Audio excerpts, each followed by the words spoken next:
response to CCN-222. And did it say when the CCN-222 was? Yes, yeah, so the response. Well, I know was the response, response, yeah. yes. Can you remember? Yeah, it's 29 January.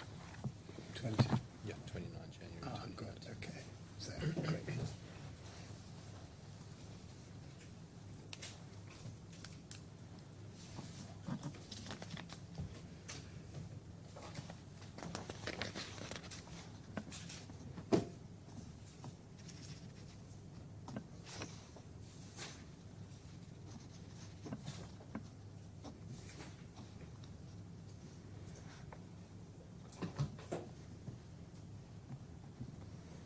Can you remind me of the reference for the response?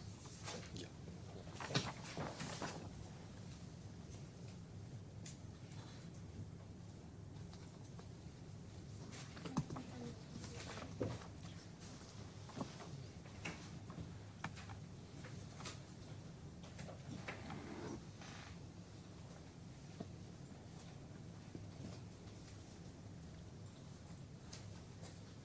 We've had the time you need to. There's that you haven't really worked with the accounts, but.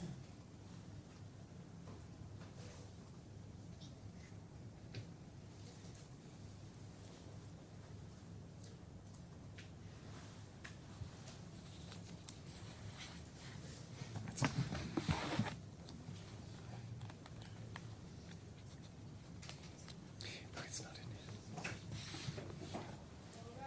It's in the electronic.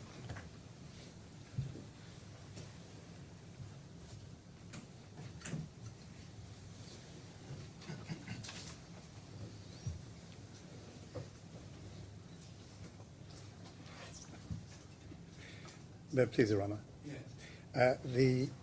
The first thing I'll mention before I come to that bundle is that there was submitted to the registry last night, it may or may not have reached you, a corrective statement from Marina Kinderland, the claimants. I saw an email with some corrections. Is that? Well, it's a document that's a few pages, and it may be an attachment to the email. It's an attachment to the email. Yes. Yes. As long as Your Honour has it, and when it comes to her giving evidence, it might be sensible to read it first. I've seen it. Yes. Thank you. Rather, I'm grateful. The next formal step in the proceedings is that I call Mr. Doyle, but before I seek Your Honour's permission to ask a number of questions in chief.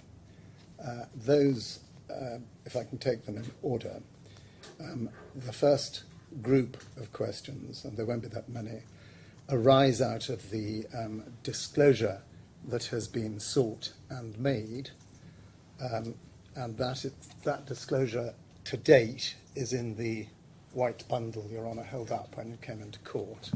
That disclosure, as I explained, was sought at the end of last week. It's been given. The document gave rise to some questions which haven't been dealt with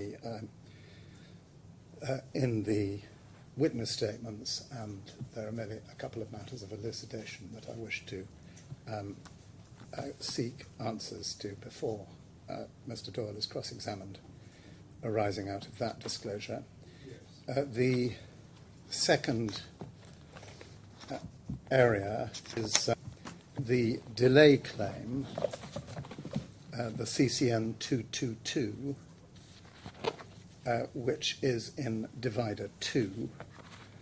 Your Honour will remember that the review of that claim by Bureau Happold is in the electronic bundle, and we've looked at that. We were asked for the delay claim. That has been produced, and there are literally a couple of questions that I seek to ask about that, because they, of course, weren't covered in the witness statements. And the remainder of the matters arise out of my friend's opening. Your Honour will remember the several mentions of evictions as a result of the events following the 23rd of June letter, if I can put it neutrally, relating to the staff, Mr. Emerson. That's not a matter that's been the subject of any pleadings. It's not been a matter that's dealt with in the witness statement of Mr. Doyle, and I seek simply to ask a number of questions about that, but not many. Finally, there was a discussion between bench and bar yesterday about the law relating to termination of the agreement, and we discussed the effect of the letter of the 23rd of June and the basis for it. And I do seek to secure some evidence in chief from Mr. Doyle on why there was no termination, what was BAM's permission. And it seems, well, I submit that it's perfectly reasonable that he should have an opportunity to deal with that in chief. It'll be, again, very brief.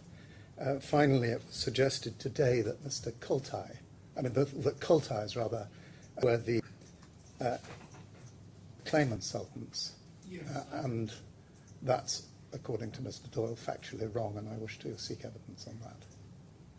Well, let's see what Mr. Hussain has to say. So, I am going to cross-examine on this document, which is a claim notification treble 2. I am going to cross-examine on the events of June 2019 and that letter. All those matters can be then raised in submission. I think that will also allow you to understand the evidence far more clearly than just simply being asked questions in chief. Well, I think in relation to the new documents, they would have been addressed in a witness statement had they not been for the timing. So I think that I'm bound to permit examination in chief on the new documents. I'm in your hands, Your Honour, but can I just explain something about the timing? We did not receive any. Honestly, I'm not concerned about whose name or whatever. All I'm presented with is the fact that these documents have not hitherto been on the record. For whatever reason, we can sort it out later when it comes to costs or whatever. And just the fairness of whether or not there should be examination in chief seems to be unanswerable, to be frank, that there should be examination in chief on documents that have only just entered the record for whatever reason. I'm in your hands, Your Honour. Slightly differently are a couple of the other. I mean, I didn't take down every single one of them. I can go over. I think the two of them relate to the 23rd of June letter, and specifically that he will be asked to explain why there wasn't a termination. Well, I think I'm not sure where that comes from. I'm not minded to allow. Evidence in chief on that. That's been around for a while, and it's an issue that's been around for a while. I don't see there's a problem in relation to the clarification of the status of what they call coal ties. I'm grateful, Your Honour. I think that covers it. So coal tie and talking about this document, which is at tab 2. Yes, let me just clarify with Lord Marks that covers it. What I'm against you upon is the letter of the 23rd. That's been around for a while. I understand that. If I may address you very briefly on that in a second, but you haven't dealt with the suggestion that wasn't dealt with in the witness statements, nor in the pleadings, of the idea that what happened on the forcible eviction, which is entirely new from my learned friend's opening and was unpredictable. Okay. I mean, again, that sounds okay to me, Mr. Hussain. If that's a new matter. Well, my understanding is not a new matter. Obviously, I need to check the plea. Well, look, I don't want to get into satellite litigation. I'm in your hands, Your Honour. That's okay. On the question of the termination, it's simply this, and it may be our fault that we haven't explained as to why there was no termination and why Mr. Doyle the action that he did on behalf of BAM. But there are good reasons for it. Simply confining me to re-examination it confines me within the rules on re-examination, which are that I ask questions explaining or clarifying the evidence given in cross-examination. I don't know what Mr. Hussain is proposing to cross-examine on, but it seems in the interests of fairness that it would be sensible just to ask that one question of Mr. Doyle. Why was it you chose to deal with the breaches by way of the letter of the 23rd of June in the way you did, rather than by seeking a Is termination. that even legally relevant? Yes. Without telling you the answers to the questions, it is legally relevant. Well, I suppose we're under UAE law. Yes. So motive becomes more important after a comma. Look, my inclination is to let evidence be led, and then decide what weight I give it rather than be overly I'm formalistic. very grateful to Your Honour, and I I think on agree. the whole, probably I'll allow 23rd letter to be examined upon in chief too. Okay. Your Honour, I'm grateful. I'll call Mr. Doyle.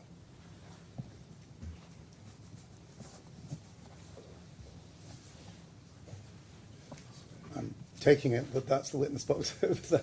Yep. And with that, we've got the cameras pointing on the left.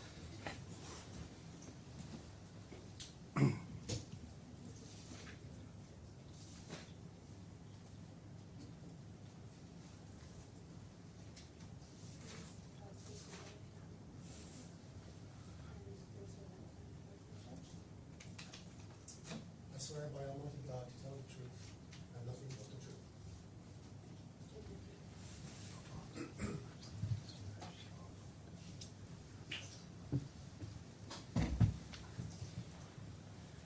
I'm going to wait for Mr. McCallum to give the witness the new bundle.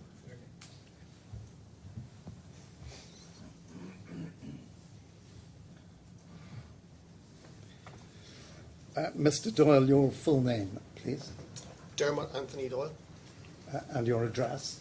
71 Dorset Close, in Kuching, Sarawak in Malaysia. And you have made 2 witness statements in these proceedings, is that correct? That is correct. And is your Well, first... There's no need to try and look at me. I've got a screen in the way, and I can actually see you up there Okay. on the TV Yes, Your Honour. anyway. I'm sure the witness has been advised to look at the I judge. know the witnesses are always told that, and I think it's quite artificial. At any rate, Mr. Doyle, is your first witness statement contained at page 611 to 645 of the combined bundle? Could those be put on the screen, please?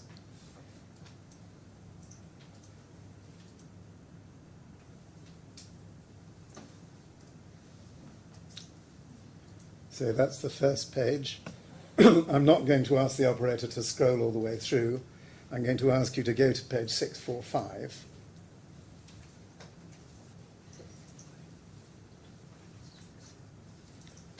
Is that your signature there? Yes. And is that witness statement dated the 21st of July 2022? It is.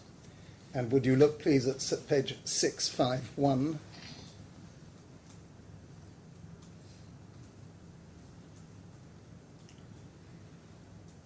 Going down to the heading, is that your, when we get there, is that your second witness statement? And it says it's dated at the 15th December 2023 at the top right-hand corner. Would you go, please, to page 690, 690?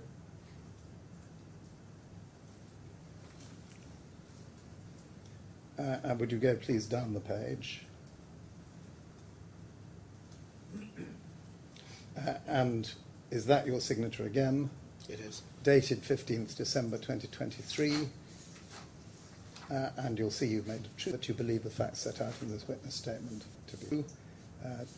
Do you confirm that both witness statements are true in accordance with that statement of truth and the one before? I do.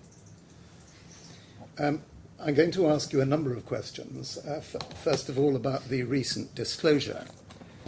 As I understand it, documents produced so far are contained in this little white hard copy bundle that you've had, and you are looking out further documents, or your company is looking out further documents that may respond to the requests that have been agreed to. Is that correct? Yes. In relation to the settlement agreement that is at Divider 5,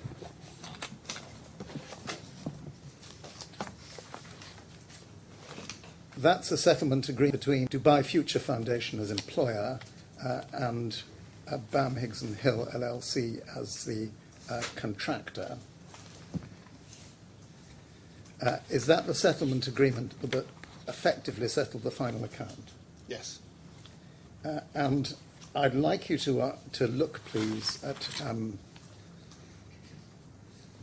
paragraph 2.3, page 305. Does that tell you what the final account figure was? Yes, it does. And what was it? 795 million dirhams. And how did that relate to the original contract price? The original contract price was 861 million dirhams. And what was the reason for the reduction to the final account? Mostly omissions. So there was one very large omission for link bridges in the value of approximately 60 million. There was omissions for the reveals and various other fit-out works which the employer elected to carry out themselves. And were those omissions offset by any additions? There was additions as well, but obviously the value of the omissions greatly outweighed the value of the additions. And how was that dealt with in the accounts, in the BAM's integrated accounts?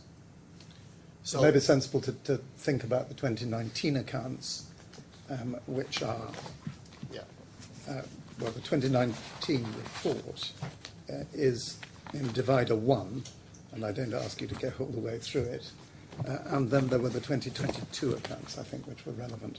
Can you explain to His Honour how the figures were dealt with? So the project completion date was the 4th of June 2019, and when we were doing our financial reporting for the year 2019, we had not secured an extension of time. This was questioned by the company's auditors. We were obliged to comply with the IFRS 15 accounting standards, which carry a high probability threshold for either recognising revenue against variations or for assuming liabilities for claims from the customer, as in the client in this case. So when we did not have an EOT at the end of 2019, there was a risk of delay damages from the client. The client had already written to us recording their right to impose liquidated damages. So at that moment in time, our auditors, were of the view that we needed to take a large provision for the possibility of just being imposed further down the line. Do you remember the amount of that provision? It was 10% of the subcontract price. It was 86 million. And in 2022, was there an alteration to? There was. So the settlement agreement now was agreed in July of 2022, and in the final negotiations of that agreement, the client waived delay damages. So when we finalised our accounts for 2022, we were enabled then to reverse that loss that we had taken in 2019 of 86.1 million dirhams, which I think in our final equates to 20 million. So exchange, if you used exchange rate of approximately 4 at the time. So the provision was reduced, and that had a positive effect on the 2022 on the financial 2022 results. financial So the loss was taken in 29, large loss taken in 29, and then partially reversed in 2022 because of the delay damages not being imposed. Now, in divider 3, you'll find a summary statement as at the date of taking over, by which is meant the taking over certificate in October 21, I think it was, and not, therefore, anything to do with the June the 23rd letter. Would you look, please, in divider 3, under clause 1410A3, an estimate of any other amounts which the contractor considers due to under the contract estimated amounts should be shown separately in this statement. And then 1, claims for variations that are rejected due to non-entitlement, BAM continue to apply for this figure, and the BAM statement of taking over claims 41 million, and then the assessed statement of account to date was 0. What was the outcome of those claims? So the statement that taken over was issued in within 30 days of the taking over certificate, which was September 2021.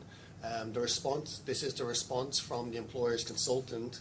The value of the total value was 788 million, assessed by the employer's consultant as entitlement under the main contract. And as I mentioned, the final settlement was 795 million, so within a couple of million, the settlement was within a couple of million of this. And was anything allowed for claims for variations in respect of facade design? Only the amounts that I've disclosed in my witness statement. So the points about LEDs and so forth, we know about. The other Correct, points that are correct. Yes. There was no prolongation costs paid, etc. Well, as far as prolongation costs are concerned, I'm going to take you to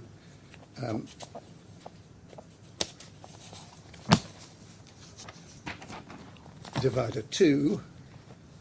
We were asked to disclose the CCN 222, to which Bureau Happold's response is in the electronic bundle at which we've looked. For your honour's note, the reference to the review by Bureau Happold is I-5284. Was this the original contractor's claim notification in respect of a prolongation costs and extension of time, so the EOT claim in relation to this, and that was in relation to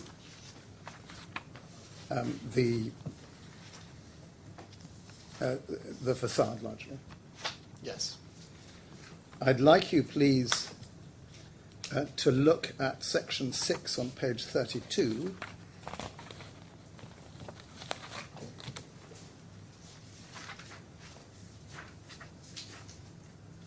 That sets out the delay events. And would you look at 6.1.2? The delay events set out in this document are as follows: period 1, period 2, period 3. And the dates set out are changes delaying the visual mock-up 05 Rev revision 00 production. Delayed projection date, delayed 4th of June 2019 to 28th November 19. Period 2 was the rejection of specification compliant VMU 05 revision 0. Delays associated with subsequent further changes from the VMU 05 revision 0 to VMU 05 revision 1. Delay from 28th November 2019 to 28th January 2020. Period 3, the resultant fabrication delays and additional costs associated with these design changes for facade panels. Delay from 28th January 2020 to June 2020. Was the claim for prolongation costs associated with those delay events and those periods? Yes.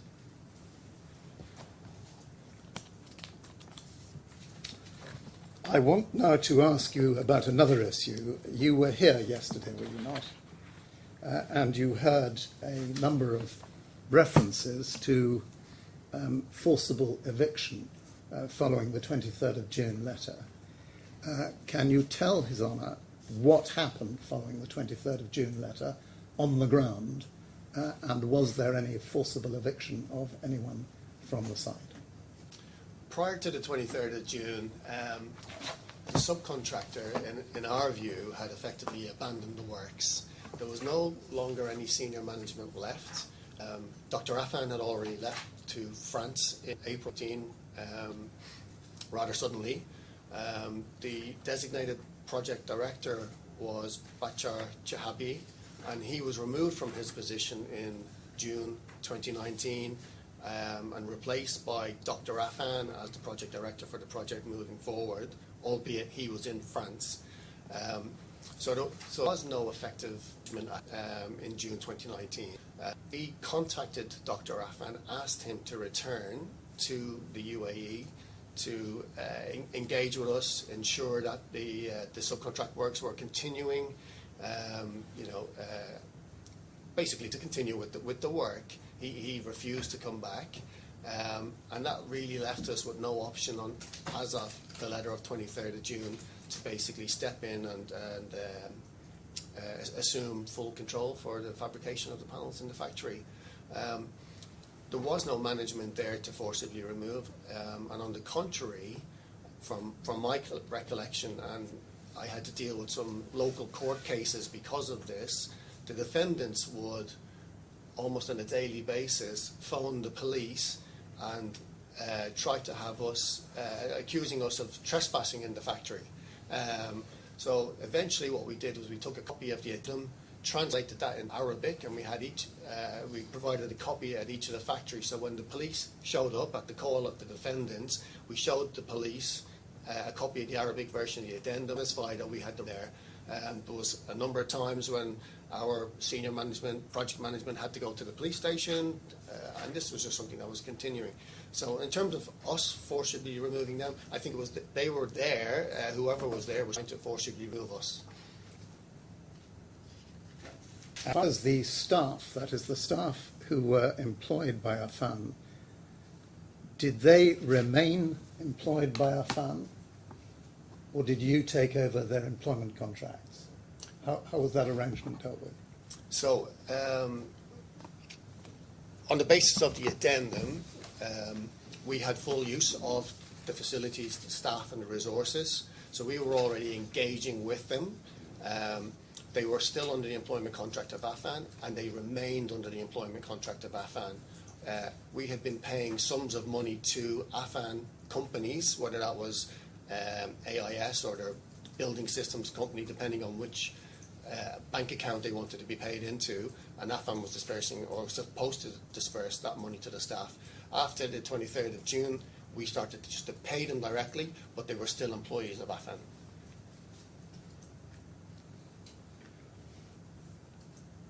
What would have been the practical effect of your taking over, if any, of your taking over the position of employer directly of those staff?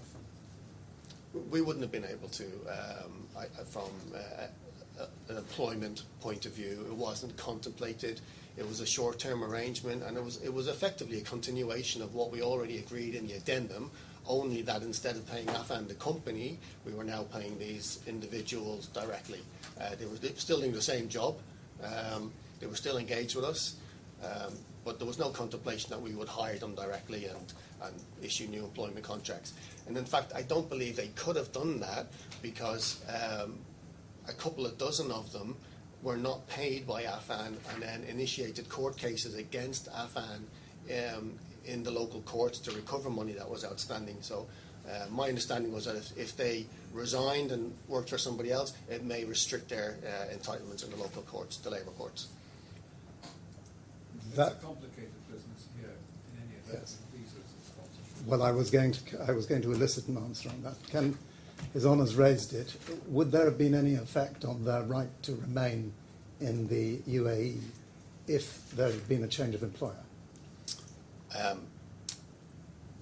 They would probably have had to receive, perhaps in 2019, a no objection certificate, an NOC from their existing employer to leave and have a visa transferred to a new company. The rules have relaxed over the last couple of years, but probably in 2019 there were strict rules about, resigning and working for somebody else. So there would have been, I think there could have been implications.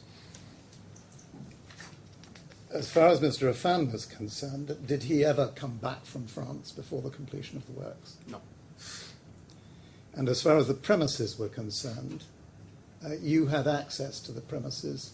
Did Affan staff, who were working now at your direction, have full access to the premises? Yes. And the machinery and materials that had been acquired by Affan?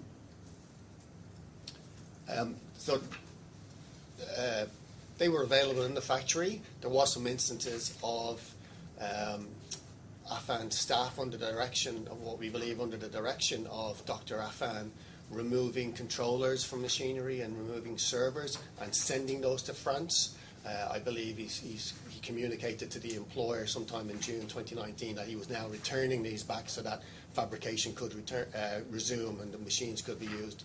But on a daily basis, there was full access for their staff in their buildings, in the factories. I want now to ask you this. It came up in discussion between counsel, I think on both sides, and the judge yesterday about why there was no attempt to terminate the contract, the subcontract, on the 23rd of June. What broadly were the reasons for that? There was a few reasons for that, sir. Firstly, I would say the main contract, in particular the facade specification, obliged us to have a facade specialist subcontractor employed on the project. And as I've said in my witness statement, we were under no option to replace Affan at any stage, really, because of the bespokeness of their design, because of where we were. We were in June 2019 at this stage. Our contract completion date was in June 2019, and I think maybe 25% of the facade had been done. So we were under severe pressure to try and continue with the project. Affan, so we were obliged to have a specialist facade. If we had terminated them, we would have been in breach of that obligation. The other important point was that Affan was in the process of securing authority approvals from the local authorities. They were registered to do so. And again, if we had terminated Affan, we would have had great difficulty in obtaining those authority approvals in order to hand over the building. Of those authorities, which was the most important? The Dubai Civil Defence.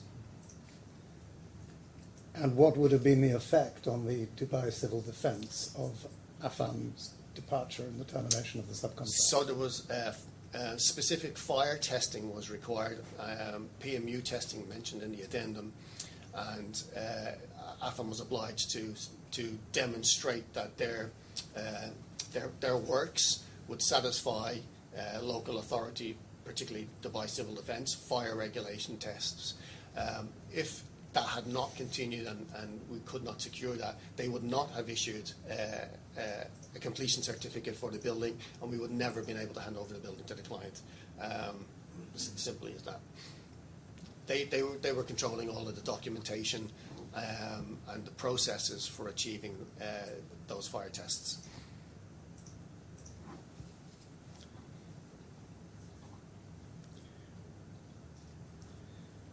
And in terms of appointing an alternative subcontractor, was there anybody with the expert? This is now really leading in chief.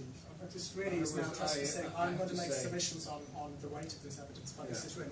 All right, I won't ask the question. I can see it may have been going too far. The alarm bells rang as soon as you got to further. They're slightly rank for me as well, so we'll move on. This morning it was said that Coal Ties were BAM's consultants. What is the position about Coal Ties? Coal Ties were Affan's consultant, and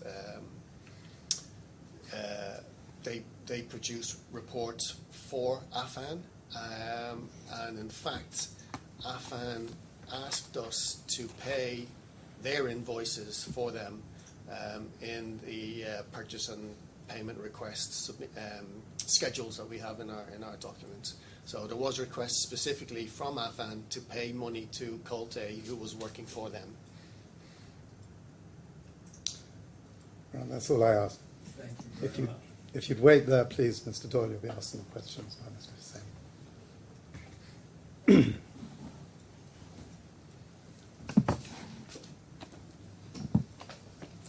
Mr. Doyle, just so I understand, it's after the facility, in your words, was taken over. Is it your evidence that you continue to represent to the authorities that Affan, who was a licensed specialist subcontractor, was still working on the project? Is that what your evidence is? Affan was effectively still working on the project. They hadn't been terminated. And you continue to benefit from their license, because otherwise you would have to stop the work? No, it was their obligation on the addendum to secure those approvals. So I'm asking you a question to focus on the question. You continue to benefit from their license as a specialist subcontractor, because without a licensed specialist cladding subcontractor, you couldn't continue with manufacture. I think we could continue with the manufacturing, but to secure the final approvals, it was necessary. So you continue to benefit from their license. Yes. Yes. Thank you. In reference to your first witness statement, page 613, could you brought up, please?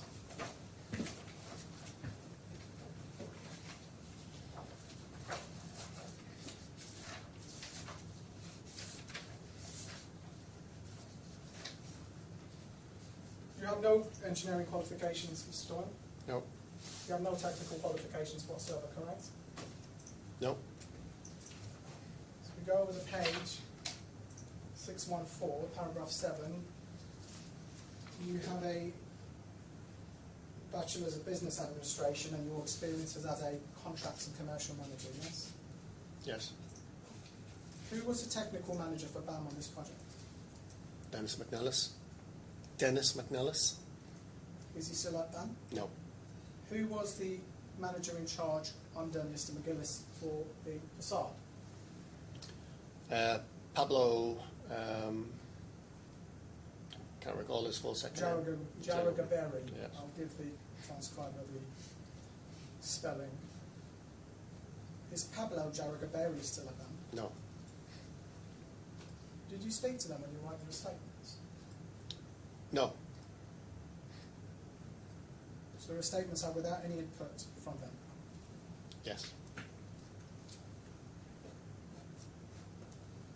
You did not attend any facade structural steel meetings? No. You did not attend any appraisals of the visual mock-ups? No.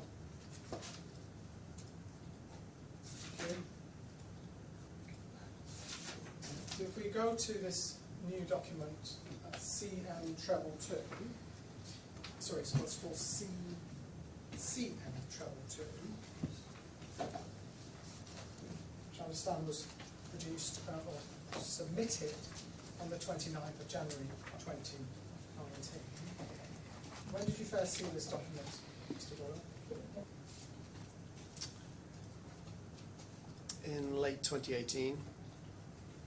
Sorry, it was submitted in 2019, so you were involved in drafting it? Reviewing it. Who created the technical sections of this document? Largely the individuals that you just mentioned.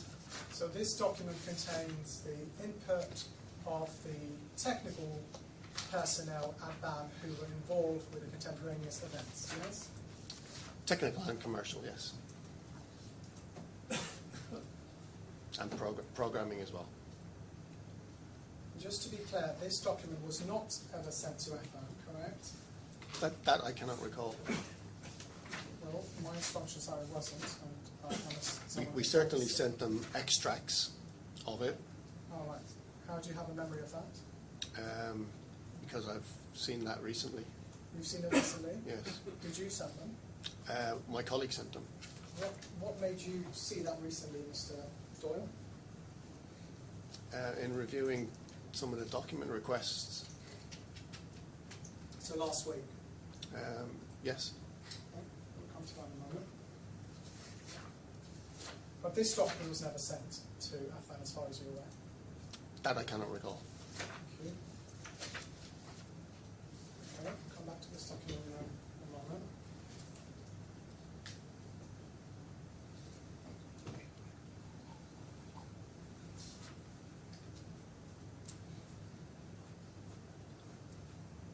Can you be taken to 1474?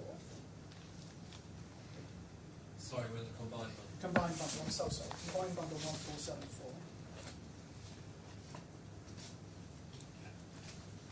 This, if you scroll down, Your Honour, you may not have the date, but this is the 25th of March.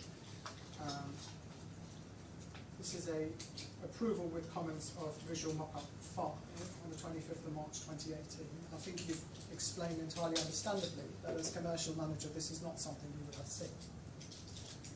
I turned your mind to it. And this is the one that I don't have the red writing. Yes. This is not a document you would have seen at the time, Mr. Doyle. Not in March 2018, no. We then go, please, to 2198 in the combined bundle.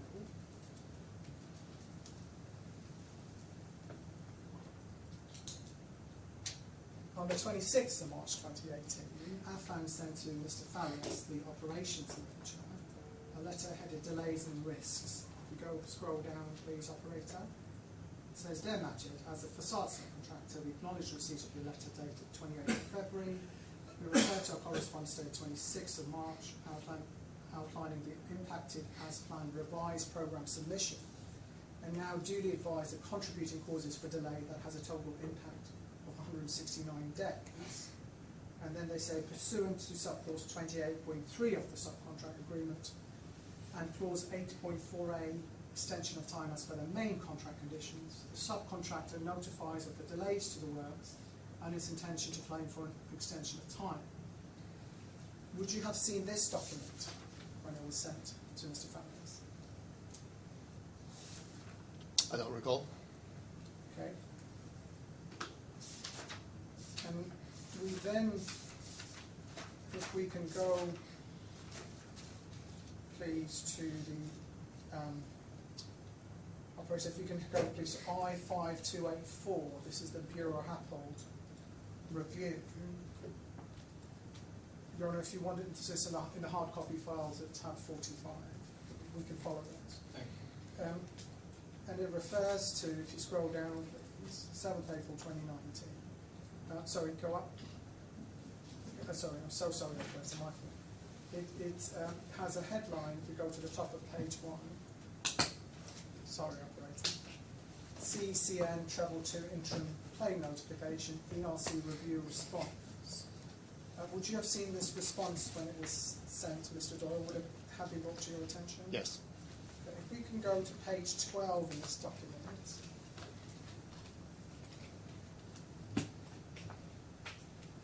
Scroll down, please.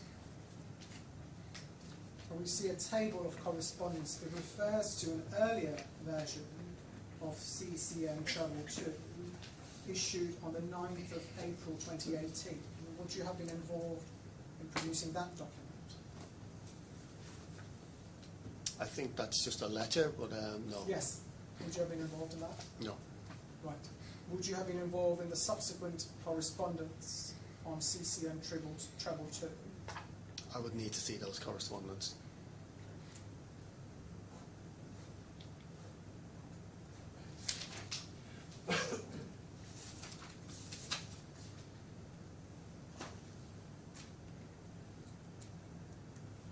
So if we go to page 614 of your witness statements, combined bundle page 614, thank you.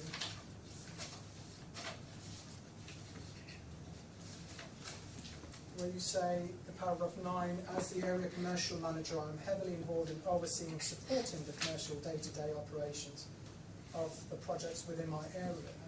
Would you, as a matter of course, be shown claims by the subcontractor and claims to the main contractor? Yes, if they, yes. So you would have, is it correct to say that the Museum of the Future was one of the largest projects you were working on at the time? 2019, yes. So you would have carefully followed CCN Treble 2, correct? I certainly would have reviewed the draft document and been aware of the response from Bureau Happold, and then been involved in how to progress that further. Okay. So bearing that in mind, if we then now return to the document that we have been given, which is 29th January 2019 document, which is at tab 2 of the file. How long did it take to prepare this document? You said you were working on it from late 2018. I personally wasn't working on it. I said I reviewed it. 6 weeks possibly. Okay.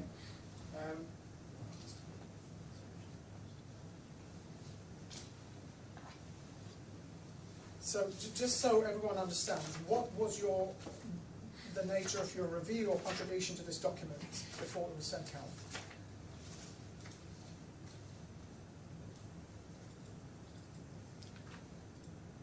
To make sure it was contractually compliant with the main contract, to question the veracity of it, to review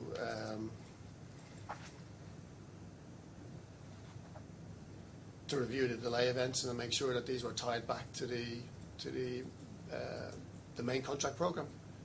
Did you speak to your technical people when you said you questioned the veracity of it? Yes. Thank you. And you were satisfied with their statements? At this moment in time, in December 2018, we had the facade was supposed to have been finished in November 2018. I think the defendants have already said they had manufactured approximately 10% of the panels. So at this just answer the question. Were you satisfied when you talked to them about the veracity of this document? I would have been satisfied that they had been careful to produce it, yes. And you understood it to be a true account of what had happened? In terms of this document was produced as an extension of time claim for delays in the design process and against the baseline program. So where, for example, VMU5 should have been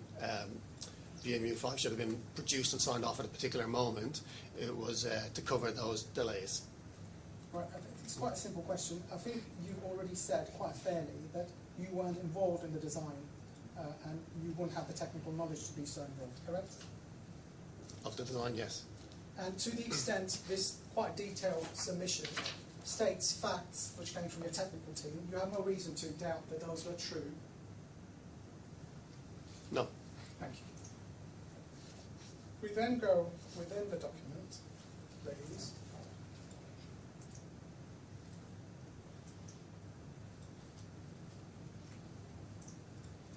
To page 2. You see the first paragraph, starting from soon after. Soon after commencement on 8th January 2017, it became apparent that the detailed design included in the contract IFC drawings provided to the contractor did not reflect the final complete design requirements of the employer. Although the employer's representative's responsibility is to approve the specialist facade subcontractors' submittals to ensure compliance with specified requirements through weekly meetings, design workshops, the process of submission and approval of drawings and models, the employer and/or employers' representatives and/or employers' representatives consultants, collectively the design team, constantly and repeatedly changed, developed and enhanced their own design following protracted periods of indecision and instructing a multitude of mock-ups demonstrating various alternative configurations. Again, I think your evidence is you weren't involved, but you have no reason to suggest that what your technical team is saying here is not true. Correct? I'm sorry, did you say page 2? It's not Yes. page 2. I can't see this on page I'm 2. so sorry. It's page. I'm so sorry. You've got to follow when if you go to page 4. So you'll start seeing pagination from under the executive summary, and I'm going to use that pagination. Oh, So I'll read it again. I'm so sorry, sorry, Mr. Dillon. Please put your hand up if you're not with me. sorry. Now, what page are you saying? You see internal page 2? I have executive summary. There's a Yes, page, that's page 1 under that. Do you see that? and then it carries on to page 2. Yeah, you'll see it's numbered at the bottom. Yes. Yeah? So I'm reading from here now. I'll repeat myself. My apologies. What it says, the document, soon after commencement. Sorry, I still don't see this. Do you see executive summary is page 1, Mr. Doyle? Yes. And then next to it is page 2. Sorry. Let's go straight. Which document are we in? We're in tab. Tab 2. sorry, Your Honour, I'm going too fast. I You are apologise. going a bit fast. I'll slow down. So tab 2, we're looking at Mr. Doyle, the claim CCM. Okay, I have caught up. Do you see that? So I have the executive summary opened. Yeah. And then look at the next page, and if you can just help me by following the page numbers at the bottom for a minute. Yes. Yeah? So I'm looking at page 2, and you'll see 4 lines from the top. It says, soon after commencement on 8th January 2017, it became apparent that the detailed design included in the contract ISC drawings provided to the contractor did not reflect the final complete design requirements of the employer. Although the employer's representative's responsibility is to approve the specialist facade subcontractor's submittals to ensure compliance with specified requirements through weekly meetings, design workshops, the process of submission and approval of drawings and models, the employer and or employer's representatives and or employer's representatives consultants, collectively the design team, constantly and repeatedly changed, developed and enhanced their own design following protracted periods of indecision and instructing a multitude of mock-ups demonstrating various alternative configurations. So you would have checked and discussed that with your design team, correct? Yes. And then if we go within, staying with this, in this document,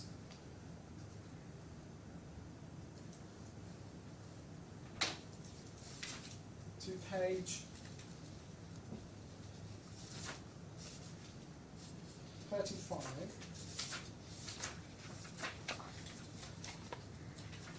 so let's start with page 32.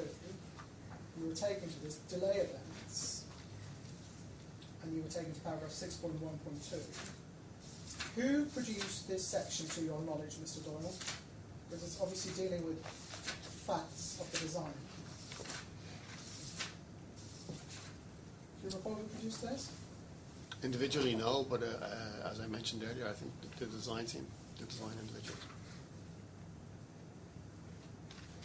So if we go to page 33, we see an event chronology, and the first item that's mentioned is a panelization sign-off. And then if we go to page 34, it says a panelization intent described in the facade contract document clearly defines the facade skin to achieve a single curve by means of faceted panels as shown in the extract below. And then over the page, so 7.3.2, the design team subsequently instructed the contractor to pursue an alternative smooth surface via an RFI response on the 15th of February 2017. Such a smooth surface can therefore only be achieved by replacing the single curved panels in the ISC contract drawings with double curved panels. Panelization discussions kicked off as early as of 21st February 2017, when the first steel facade weekly coordination meeting was held, and on the basis of delivering a smooth surface finish, optimizing the maximum panel size and minimizing the number of horizontal joints. Now again, you don't have the knowledge of what happened here, you're relying on your technical team who have produced this. Thank you. Did you read this document before you writing your statement, Mr. Doyle? No.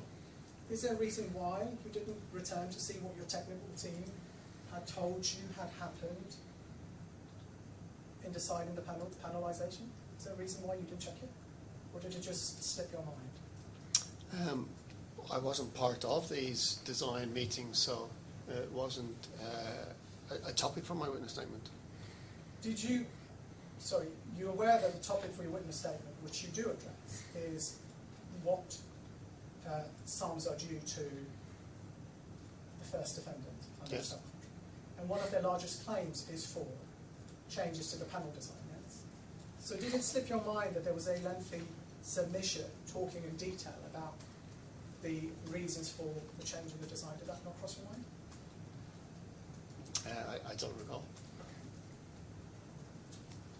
We're staying on this document. We then go to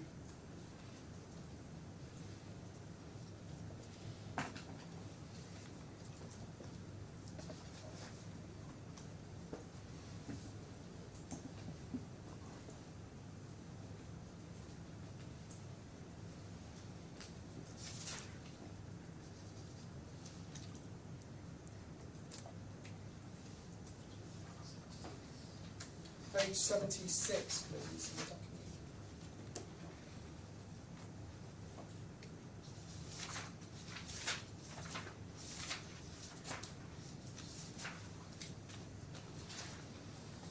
So I've talked to you about the panelisation.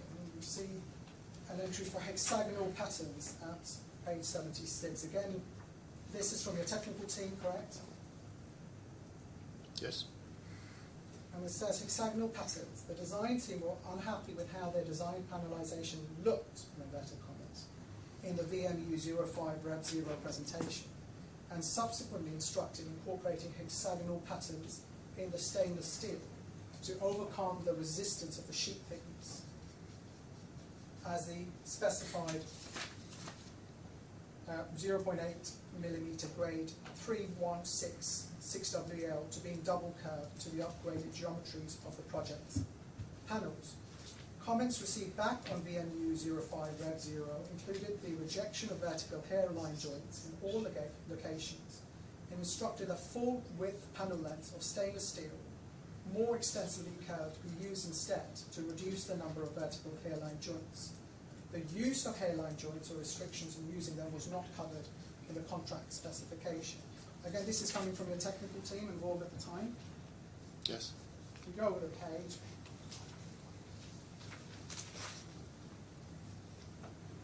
The only way Affan could accommodate the curvature of the facade panels using the specified stainless steel was to introduce vertical and horizontal joints indiscriminately. It should also be noted that the proof shop drawing for VMU's 5 Rev 0 clearly showed the locations of the intended hairline joints were approved by the employer's representative. It is incumbent on the ERC when specifying a product to be aware of that product's physical limitation. If the facade panels were to be double curved, then the limitation of the 0.8mm stainless steel's malleability should have been considered by the ERC, informed to the architect, and cognizance taken as to the location of hairline joints to be included in the specification and or contract IFC drawings. BAM Affan could not have been aware of this issue at tender because of the generally specified single curve, nor would any allowance have been made for the arbitrary manner in which it would eventually be signed off. It is not possible for a contractor to consider criteria which have not been defined within the contract specifications. Again, this is from your technical team, is that correct? Yes.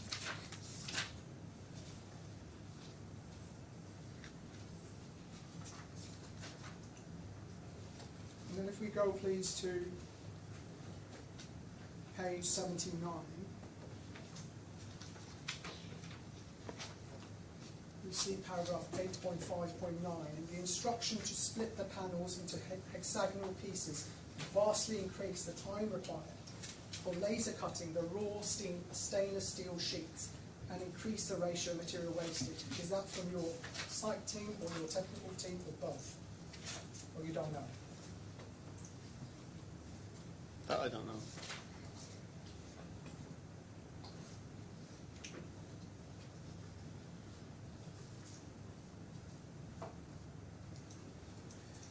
Okay, I think if I take you to different sections of this document, I think your answer is going to be, if it's dealing with technical matters, that was the opinion or view of the technical team that produced this document, not you don't have the expertise or the knowledge to address it. Yes.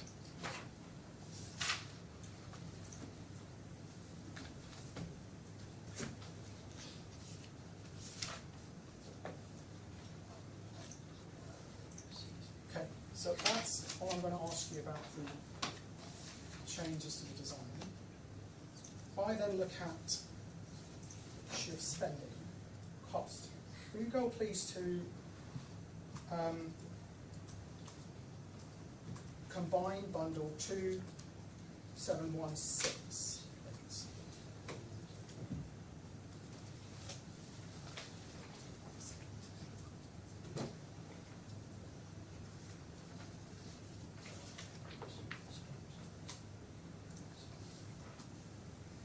If you scroll down, please.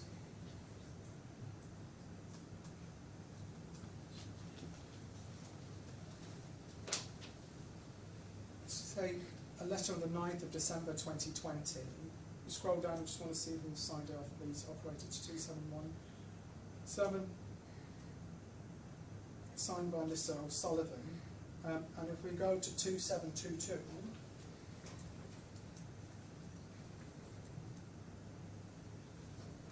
there is a certificate. Who produced a certificate, Mr. Yes. Doyle? Who produced that? The project commercial manager, Graham Sterling. I believe his signature's on the bottom. Can we just scroll down, please? Thank you. See the full page. Thank you. You can pause there. So just go up. I just want to further up. Thank you, operator. That's perfect. So what was his name again? You just told me just now. Graham Sterling. So Mr. Sterling and his team took a view that the value of works, gross value of works done by Affan was 98 million, 98.85 million. Is that correct? The view that they took was the value of the works credited to their subcontract price was 121 million, not necessarily the works that they had done. And if we scroll down, they took a view that they had incurred what they call contras of 201 million. So your commercial team was saying that 300 odd had spent on No, spent. it's incorrect. Really? Yes. What was your commercial team telling you had been spent? 201. So what is the understanding of the 98 million?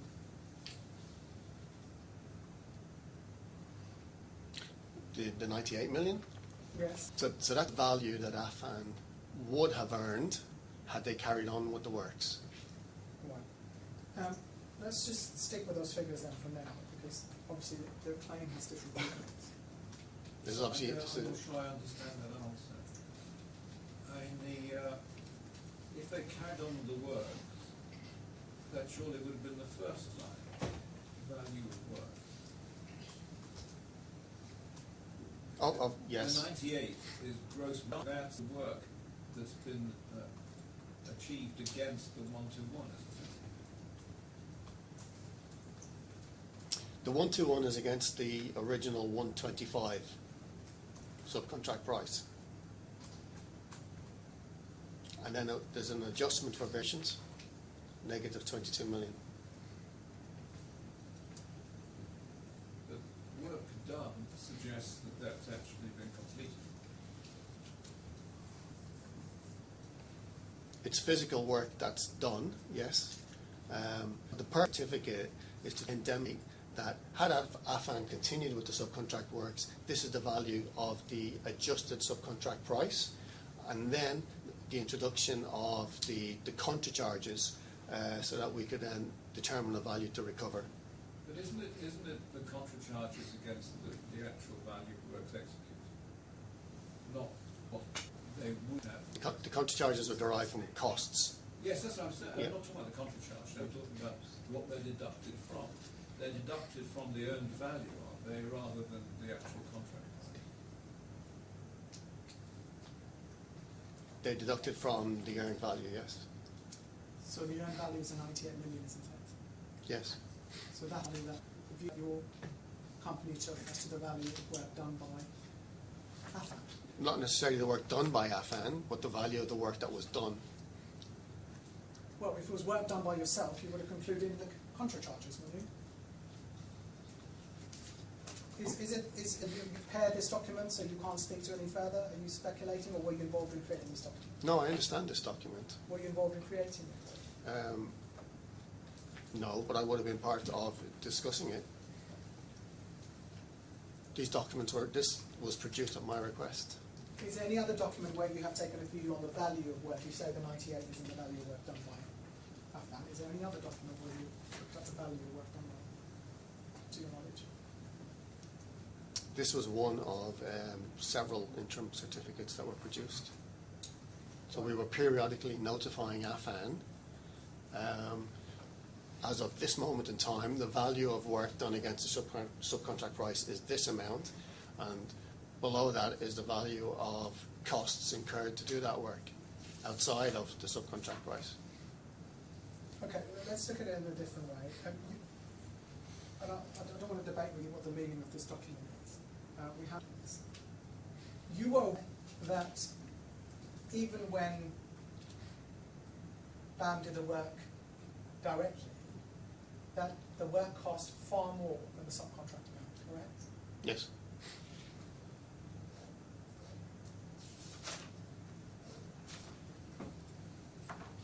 And that was because the facade had fundamentally changed, as we've seen, was notified to the employer, correct? I cannot agree with that because the majority of the costs that we were incurring was initiated by requests from Affan to pay for things, to pay for materials and labour on their behalf. But that was a cost of the work, Mr. Doyle, wasn't it? Whether you paid on their behalf or not. The work cost you, even when you tried to do it yourself, it costs a lot more than the subcontract price, correct? Whether it's 200 or 300, it costs a lot more. It costs more, yes. A lot more. Outside the margin of error that you would expect on a commercial tender. Yeah? Agree with me? It certainly costs more, yes. Outside the margin of error that you would expect on a commercial evaluated tender, correct? Yes.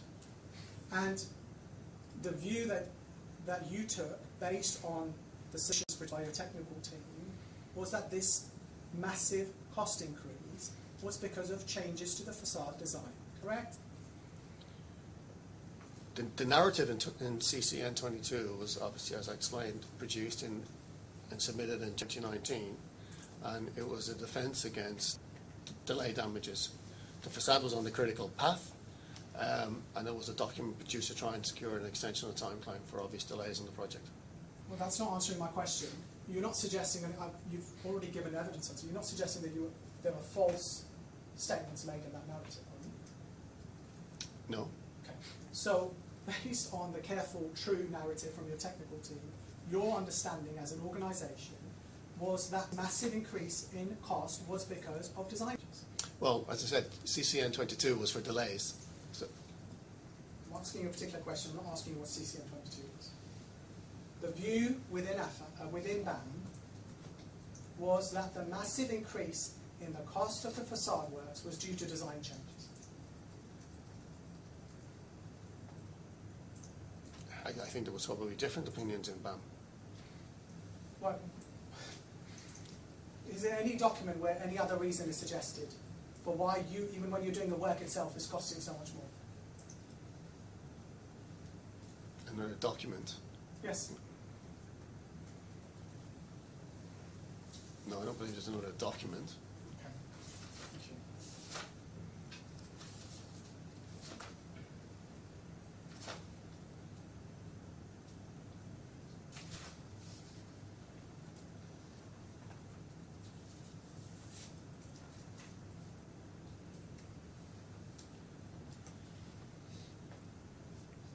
I've just been handed a printout from Coulter Facade's website, which says, under a icon Museum of the Future, Coulter Facades was appointed by the main contractor BAM during their tendering phase.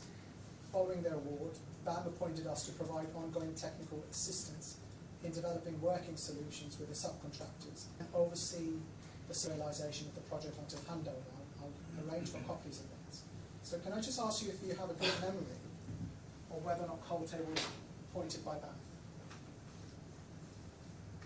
No, my recollection is that they were appointed by Affan directly.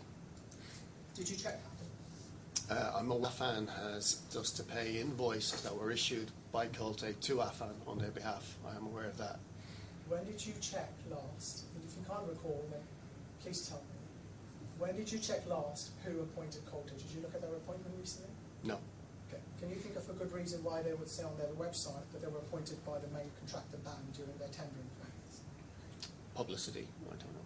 And can you explain why they would be present at facade meetings before the letter of intent? Do you know why?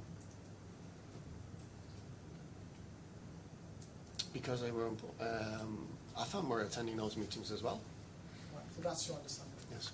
So are you surmising perhaps? You don't know, you haven't looked at their appointment letter, is that fair? No. You haven't looked at their appointment letter? No. So when you quite properly were asked to explain this matter in giving evidence after being sworn, did you check the appointment letter? You didn't, right? You just went off what you surmised or remembered. Yes. Okay.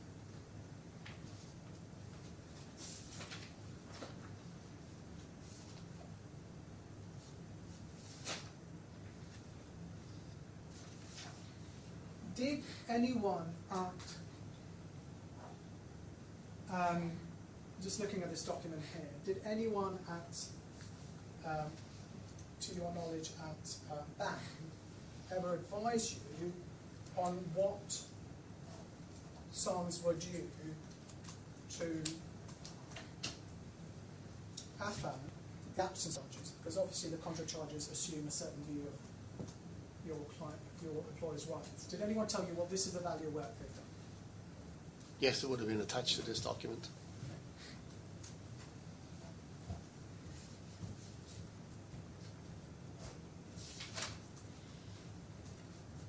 Can we go please to combined bundle 2328?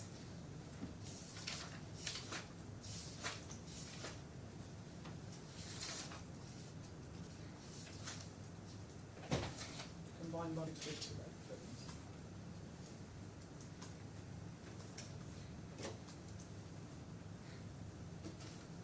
please. This is an email sent on the 24th of April 2019. If you can scroll down, please. Thank you. And it attaches a letter regarding notice to correct. If you go to the next page.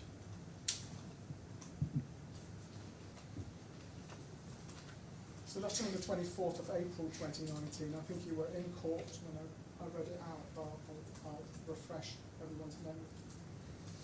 It says, Dear Majid, first of all, we record BAM's failure to act in accordance with the subcontract agreement and the addendum. BAM failed to support Affan's cash flow for Affan to maintain the works ongoing, which was the purpose of the addendum in which BAM acknowledged the entitlement of Affan for additional costs due to the variation.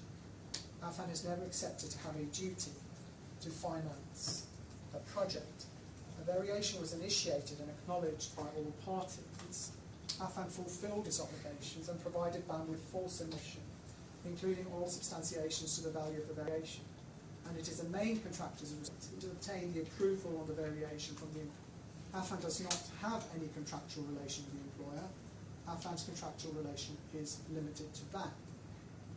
Is this a letter that Mr. Faris would have shown you at this time? I suspect yes. Yes. And then it says, Affan's revised contract value exceeds 250% of the original contract value. Affan does not have the capability or the responsibility to solely finance the works, especially after the significant increase in the volume of work due to the panel's variation. And this is what was being reported to you by your internal technical team, wasn't it?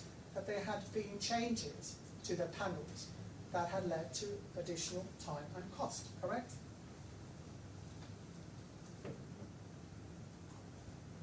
Yes. Thank you. So we then go, scroll down please. Mr.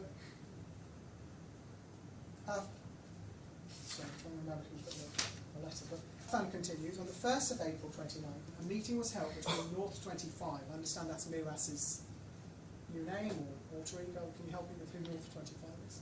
North 25 was the employer's representative. So Miras. Their assistant, yeah. Thank you. The contractor, a meeting was held between North 25, the contractor and the subcontractor in order to jointly work on resolving the project's issues. The parties signed an agreed plan and action document attached herewith that Affan to restart June. Affan restarted the same day. Next page. Affan to restart the panels delivery immediately. Affan restarted the delivery on the same day. BAM to meet Affan to discuss the contract issues on Thursday morning. BAM changed the time of the meeting to Sunday, 12th April. The meeting was held without any results. Calculation and claim by tomorrow. And this was sent as a draft on the 4th of April. Variation report within 3 weeks. Then he says, BAM threatened Affan by official letters that BAM has the intention of the security check given to BAM by Affan in the bank. This is despite the fact that BAM knows that Affan's accounts do not have the sufficient funds and that the checks will bounce back. Let's just pause there for a minute. Who at BAM took the decision to deposit the checks? The checks were deposited in June. Who at BAM took that decision? The management team. Which human beings? It would have been directions from the head office in the Netherlands, I suspect. Who wrote the dates on the undated checks? Oh, it would have been the finance department. Would you have them then? Sorry? Have- No. When did you first become aware that the checks were being deposited?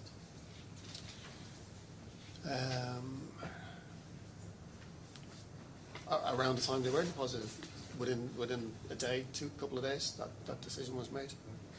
Why was it decided to deposit checks when you knew that you had been told that the money wasn't in the accounts? I'm not aware that we were told that the money was not in Well, the this accounts. letter says it. It's in front of you. You read the letter, didn't you? So why did you decide to deposit the checks when you were told the money wasn't in the account? The decision to deposit the checks was made in parallel with the decision to encash the bonds, because the bonds were expiring on the 30th of June and they were not renewed, so it was done collectively. So that doesn't, just help me with the question. Why was it decided to deposit the security checks when you had been told that the accounts did not have sufficient funds? Well, this is Affan's view of what was in the accounts. So you thought that there might be money in there, is it? Yes. And someone told, where is the internal documentation suggesting that you actually due that money? The internal documents, sorry? Well, you were doing an account of Affan's, you were doing an account of Affan's subcontract. Yes. Did someone suggest to you in writing that, oh, actually, Affan owes you X amount of money? Why did you cash those checks? Well, Affan had already to us a great deal of, they had made 500 requests for payment and procurement assistance, and they'd produced a schedule which they sent to us in May, showing that they accepted 97 million worth of counter charges. So Affan had already acknowledged that. Just so I understand, you understood that to mean that Affan was saying they owed you 97 million, is it? That's what it said. For the cost of carrying out the Museum of the Future, is that what you understood that to mean? It was costs that they had asked us to pay on their behalf. So you understood that they had to pay you back? Yes, 97 because each letter, and each letter was by Dr. Affan, each letter said, we have no objection for this amount to be back charged to our account. How long have you been a commercial manager, Mr. Doyle? Over 20 years. Right. Have you ever heard of a subcontractor agreeing to pay for building a museum? I don't understand the question. It would be ludicrous for the subcontractor to agree to pay for building the museum, correct? He was agreeing to reimburse us the money that we were advancing him outside of the subcontract. He was agreeing that he couldn't claim the 97 million if you paid it directly, correct? Sorry, I don't understand. You wouldn't have to pay him a further 97 million, correct? Sorry, I'm not following you. The arrangement was, as would be obvious to any commercial person, that by making direct payments, you wouldn't have to make that same payment to BAM, or to Affan, sorry. You wouldn't have to pay twice over.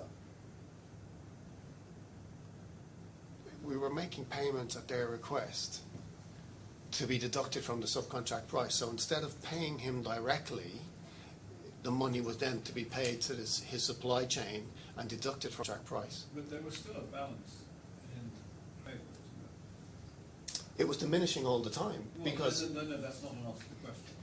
The answer is yes, isn't it? I think at this moment, probably not, because he had written to us and said, here's a schedule of what I've asked you, it's 97 million, and this was all so by letters from him saying, But I mean, you would, I mean, as obviously as a commercial manager, you would maintain the accounts on the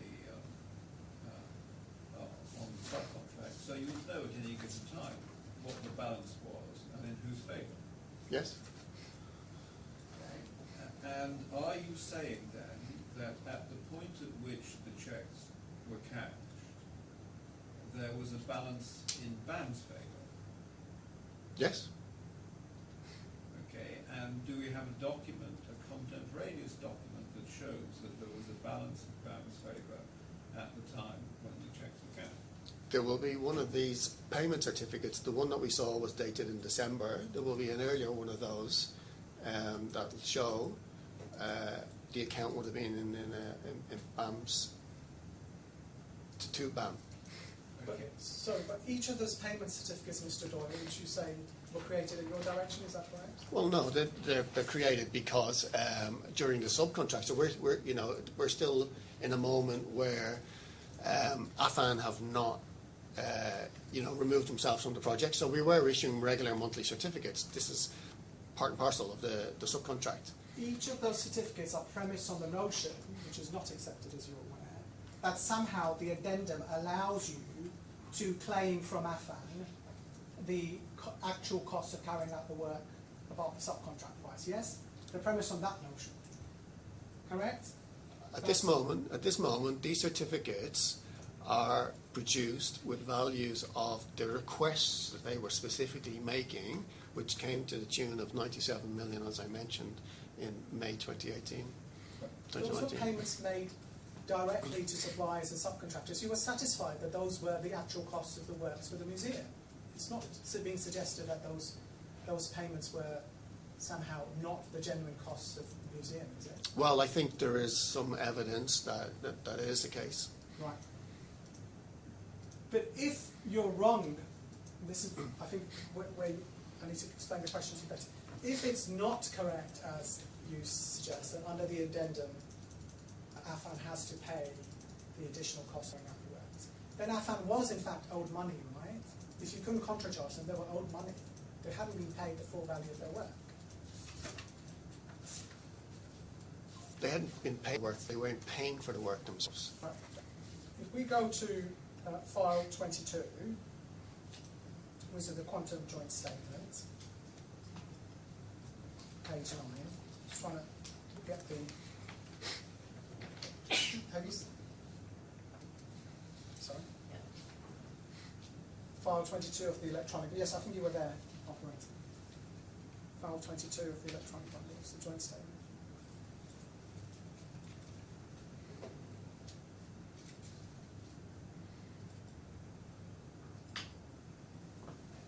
The Hampton reports, Mr. Doyle, you may not have seen them, that's fine. Have you seen them? I've seen them. Are you aware that even Mr. Kenyon, on his worst case scenario, finds that there is a net balance due to Affan if the claim doesn't succeed? Are you aware of that? I'm aware of that, and that it's caveated that it doesn't consider the amounts that BAM paid for executing the works. Yes, but that's the claim based on the addendum. But based on a pure valuation of work done and work paid for, you'd accept, wouldn't you, that they had not been paid the full value of the work they'd done on site? Because BAM was paying for those materials and labour and everything else, which was to be offset from their payments. Okay. Let's assume that it wasn't be offset from the payments. It's just that it couldn't be paid twice. You accept, don't you, that the value of work done was greater than, don't worry about the cost for a moment, was greater than the sum they'd been paid, correct? You may say there was a good reason for that, but they had done work of a greater value than they had been paid. No, I think what's happening is that they're being credited for work that was done, not work that they necessarily did. Right. This is the point that I'm trying to make. You didn't do any quantities or any kind of surveying of what work they'd done. You left that to your QS team, is that right? Yes? I think I need to explore this with the quantum experts, Mr. Doyle. Sorry, I'm not sure if I got an answer to this. Who took the decision to call to deposit the checks? Do you recall? As I said, I think that was the direction that came from the office in the Netherlands. To whom? To the office in Dubai. To whom? To the finance manager, Who is that? Jan van Betu. So he didn't. He just proceeded on his own need to get your okay with that. We were aware of it. Yes, I was aware of it. But he didn't need to ask you whether you approved or you agreed. No. Okay. And who made the decision to call on the bonds? It was the same. It was collectively done. It was the same subject. And as I mentioned, the bonds were expiring on the 30th of June. We had issued multiple warnings to Affan to extend them, failing which we would then be exposed to having lapsed bonds. So we were forced to call them. Right. Have you included the documents you say were asking for an extension of the bonds in your statement? I believe so. Okay, I'll check. So whoever took that decision would have been aware that by trying to cash the checks and calling the bonds, they would just simply make it impossible for Affan to continue with the work, correct? Affan had stopped already. They had stopped in April. They stopped because from the letter I took you to, they said they weren't being paid. And as I explained, their account was negative. Right.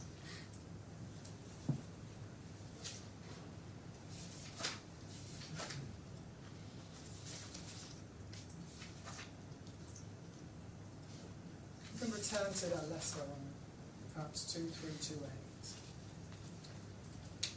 Please.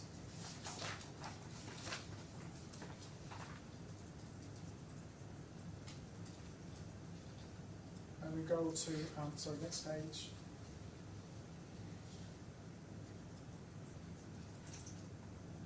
Can we scroll down, please? And the next page, please. So just pause there. So, when this letter talks about a meeting, if we go to page 2335,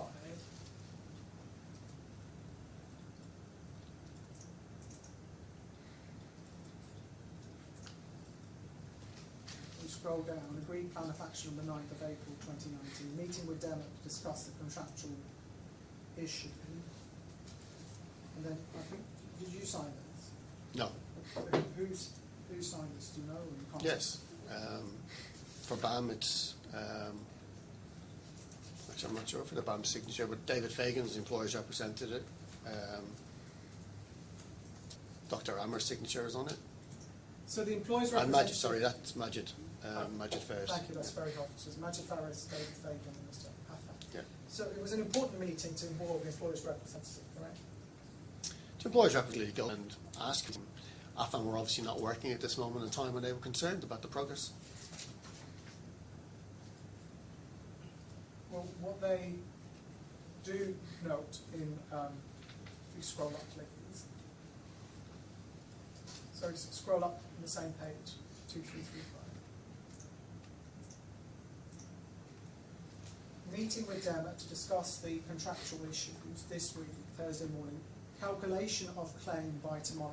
Report final DGA within 3 weeks. The DGA was a consultant meant to work on a variations claim, correct? Yes, employed by the defendants. So everyone was aware by now that there was a substantial variations claim, correct? Everyone was aware that there was a claim in production.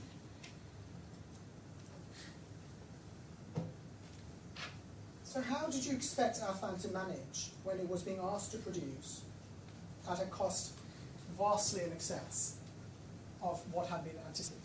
Payment. How do you expect them to proceed, Mr. Doyle? So we were already paying for everything. We were paying their staff. We were paying for their materials. These are the categories on the end. We were paying their labour. So we were paying for everything at this moment in time. So you took the view that you were paying for everything. Is that how you expected them to proceed? So they're proceeding in effectively name. In terms of money being spent, BAM is spending the money on their behalf. Right, so why was the sums out of the addendum not released then? Well, Vice Chair, would you like to The to ask remainder him? of the sums that were meant to be released, the 50 million, why wasn't the rest released? Because there was no the substantiation wasn't forthcoming. You weren't satisfied with the substantiation, is that right? Correct. So in the absence of that release, how did you expect them to proceed? The money was only entitled to be released if they substantiated it. This was the agreement that we made under the addendum. Right, I'm not asking about your view on the addendum. How did you practically expect them to proceed when you knew that there were extensive further costs of production beyond the subcontract price? How did you expect them to proceed? They weren't paying for those costs. BAM was paying for those costs. If we then go, please, to 2470.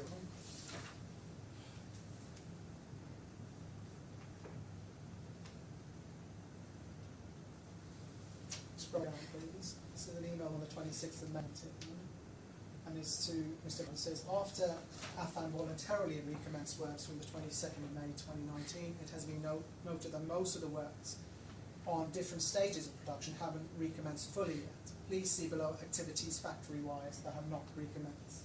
So Affan voluntarily recommenced works from the 22nd of May 2019, is that correct? According to this letter, yes.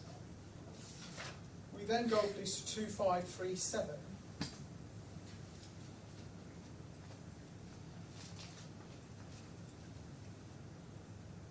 It's a letter from Dr. Affan to Mr. Fagan, Mr. Bowley and Mr. Killett. Can you remind me who Mr. Bowley is, just to assist me? He's the project manager for Bureau Happold. It says, I'm writing to draw your attention that BAM has occupied and restricted the access of Affan employees to its facilities at Altair, AGI. We, but the panels themselves, are together with their partners, Fibronics, as we have been informed by BAM. As of the 15th of June 2019, BAM, through its security personnel, had restricted Affan's management from accessing the facilities, correct? This is not a BAM letter. I'm asking you if that's correct. I don't think so. Well, the reason you don't think so is because you weren't based on the facilities, were you? Where were you based?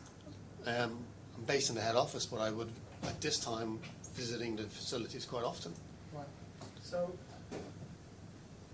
who would have been in charge of managing the security and giving them directives as to who can enter and cannot enter the building? There's no bringing them from entering the building. Let's focus on the questions. Who would be in charge of giving directions to the security that BAM had installed at the facilities? The operations manager.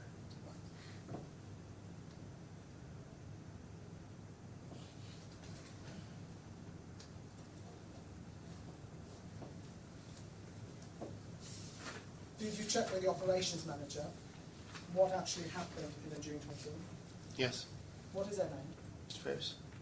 Majid Fairs. Is Mr. Farry still at BAM? No. So when did you check this with him? At the time.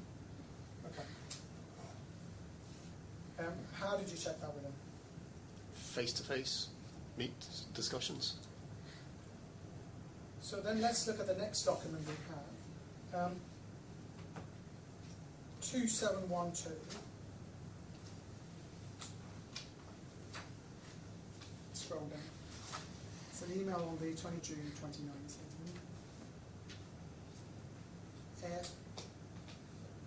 Were you involved in producing this document? Yes. What was your involvement? Structuring the letter. It says, within the past 30 days, we recorded numerous instances of Affan's failure to comply with its contractual obligations as evidenced by the following formal correspondence. Scroll down, please. The breaches recorded in the aforementioned correspondence, as well as include, and then it lists a number of breaches. Can we scroll down, please? And further down.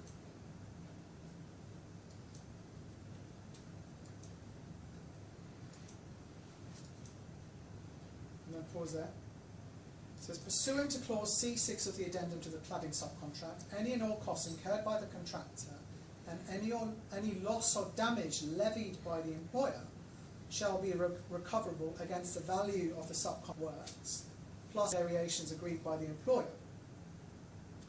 Due to Affan's failure to properly substantiate the claim variations in breach of clause C8 of the addendum to the cladding subcontract, and as a consequence of a failure to complete the contract works, BAM is exposed to significant losses and damages, including delay damages.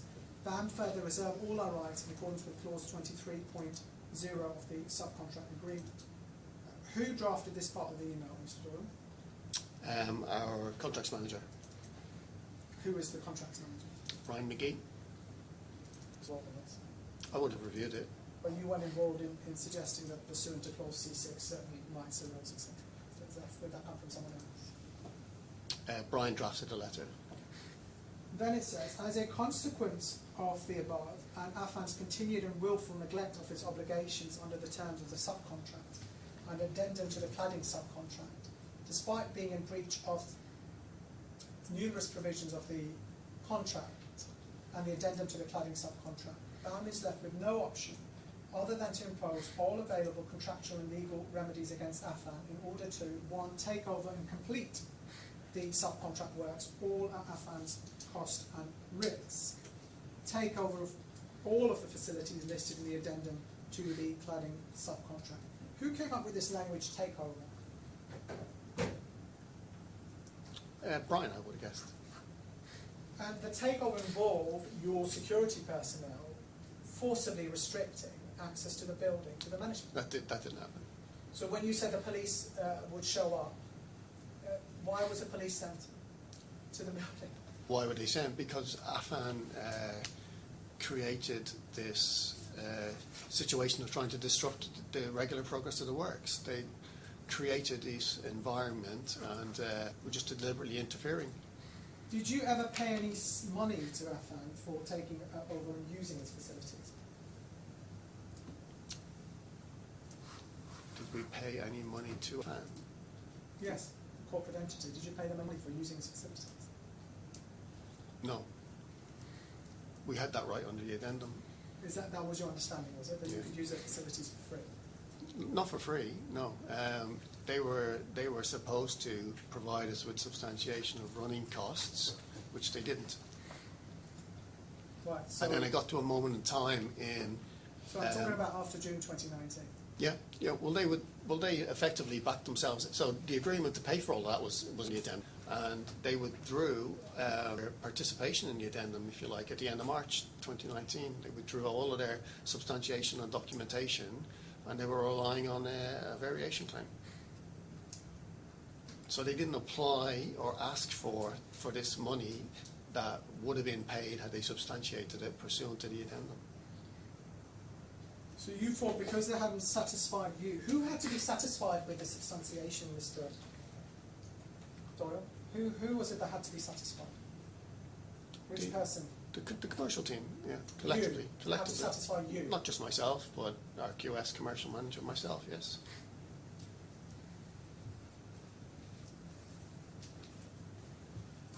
Did you not feel satisfied when BAM itself incurred over 200 million worth of costs, and in fact, actually, the costs were real and genuine? Did you not feel satisfied then?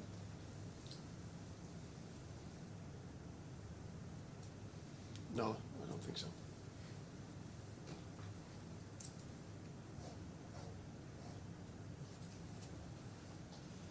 It talks about seconding key employees of the subcontractor. Who came up with this wording?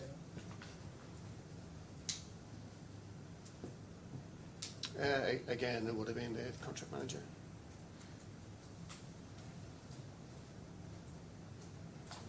Are you aware of how these employees were paid? Yes. How were they paid, Mr. Doyle? They were paid direct to the accounts. Oh, okay. Bank transfers. Who told you that it was legal to pay someone who's not your employee via cash and bank transfers? Nobody's told me. We were already paying them through the Affan company.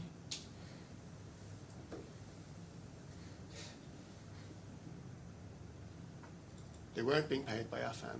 Would you have accepted, for example, the Design Future Foundation not paying the contract price but paying your employees directly? You would have thought that was ludicrous, correct? Divide Future Foundations.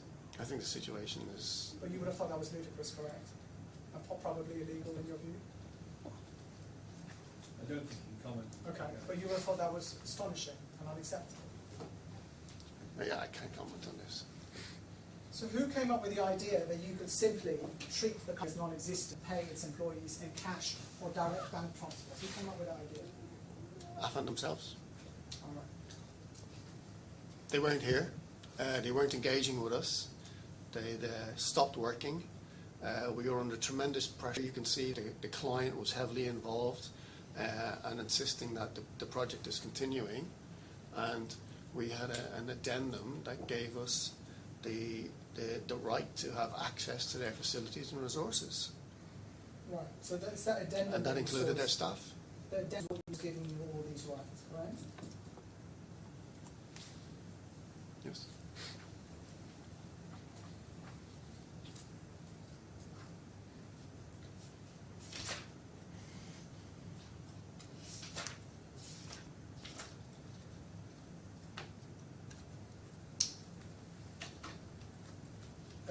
Thank you, Mr. Doyle. Let's move on now to another issue. If you go to your first statement, please, it's 613.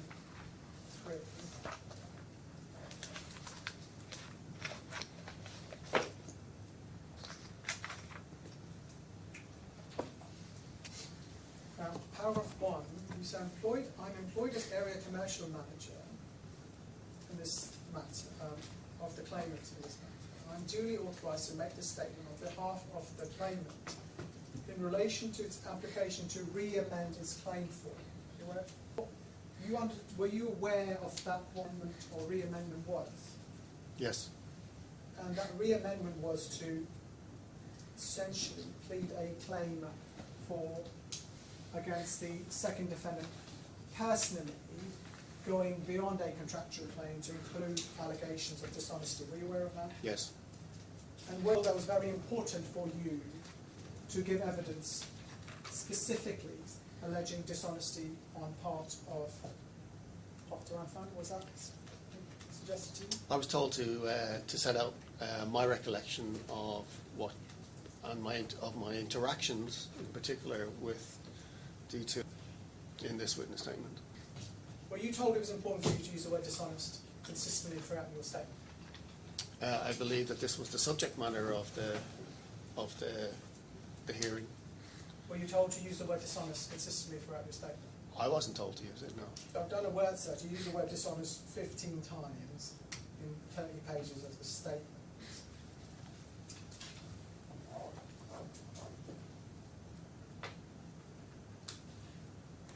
If we just look at, for example, how you say paragraph 2C, you say that you're giving an overview of your personal dealings with D2, my understanding of his role as a controlling mind of D1, and examples of his apparent fraudulent and dishonest, in brackets, bad faith conduct and behaviour. Where is that wording coming from, Mr. Doyle? That's coming from me. Okay. So here you talk about apparent fraudulent and dishonest bad faith conduct and behaviour, but in other sections, for example, if we go to 635, go to 635.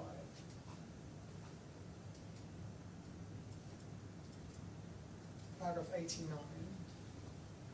He says a further and final example for the purpose of this witness statement of D2's dishonest attempt to pressure BAM into making payments for which there was no underlying entitlement. I refer to the letter BAM received from D2 on the 8th of January 2020. So here you don't even preface it with apparent, you just say that there's some of dishonesty. Would you agree with me that you will have no way of knowing whether Dr. Affan acted dishonestly, because you have no way of knowing, even if you don't agree with the truth of what he said, whether he knew it to be untrue or not? You agree with me on that? Okay, so you take a view that you knew he was being untrue. He admitted it. Right. Let's look at that. So let's just start with this one. This is a further and final example,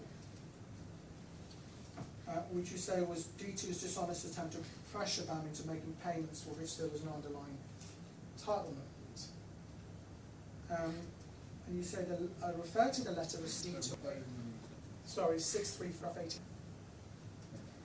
So I refer to the letter BAM received from D2 on 8th January 2020. Your Honour, do you have the witness statement in hard copy, or just want to hold the letter against the witness statement? Right. If you put the witness statement, if you put it up on the screen, I can look at it too. Okay, so should I put the letter on the screen then? Yeah, if you look at the left on the Yeah. screen. So have you got a hard copy of your statement? I do not. Okay. Let's look at the statement first. So the letter, which was signed by D2 himself, demanded BAM immediately release $2 million to Affan to enable D1 to renew its trade license and permit, and further warned that if these were not renewed properly, civil defence approval for his panels would be lost, and the MOTF project will be further delayed by over a year. D2's letter also warned that if BAM did not respond positively to the letter within 24 hours, D2 would be conveying its contents to the employee's representative. This letter was a blatant attempt at coercing BAM into making a payment for which there was no legal or factual basis, aside from the fact that fees associated with the licence renewals were D1's responsibility under Clause 10 of the subcontract. The share sum being demanded was significantly overinflated. A typical trade licence renewal fee is approximately AED 15,000, based on what BAM would pay as a main contractor, and the fee associated with D1's trade licence renewal in 2019 was far less than this, at only AED 1670. And the letter you refer to is in Combined Bundle 2674.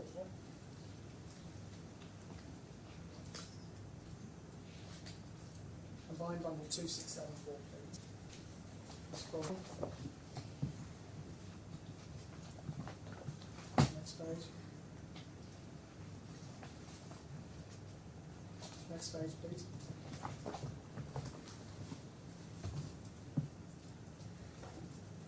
And the next.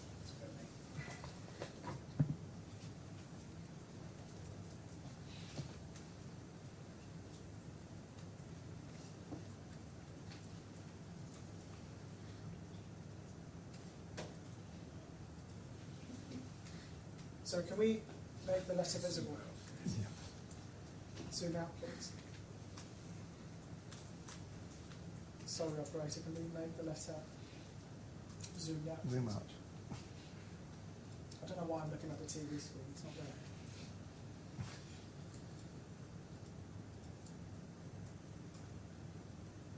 I apologise, Mr. Stroll, just bear with me a moment.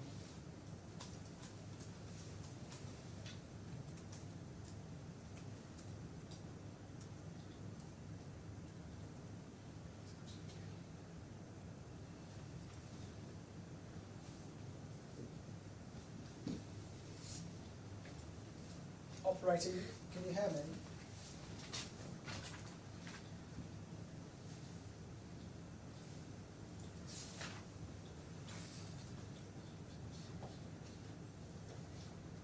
Yes, sir, I can hear you now. I'm so sorry, sir. There was some internet issue was there. That's perfect, thank you. So We are back this letter, online, sir. Yeah. Thank you so much. The letter says, we hereby write this letter to record the below. Affan has not received any payment from BAM since March 2019. The situation put our company in huge financial difficulties. Moreover, Affan's trade licence has been expired and the civil approval of panels is done on Affan's trade licence. If we lose the civil defence approval, Affan will require over 1 year to carry out tests locally and internationally for re-obtaining it.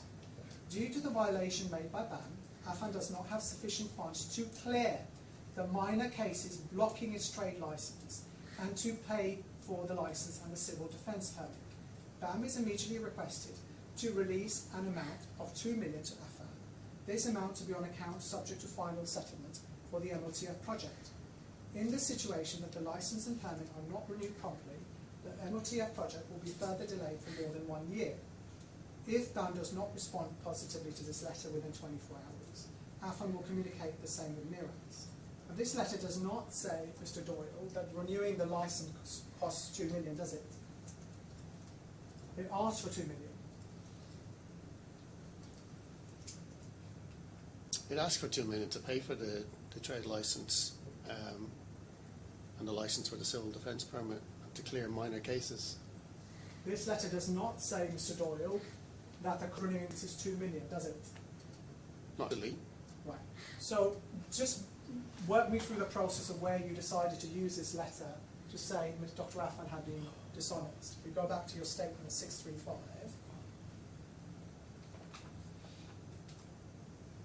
He's made a demand for 2 million, ultimately to have his trade licence renewed, the cost of which is minor in comparison to 2 million. He doesn't say in the letter that the cost of the trade licence is 2 million, does he? No. Right. So if But we he- go back to but page that's- 635. But he wouldn't be able to because it doesn't cost 2 million. Right. So if you go back to 635.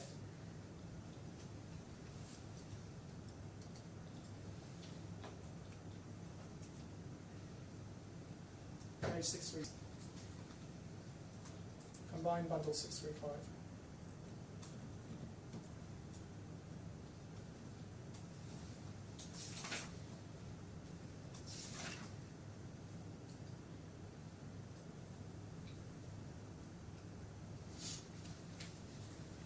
So bear with me, Mr. Paul.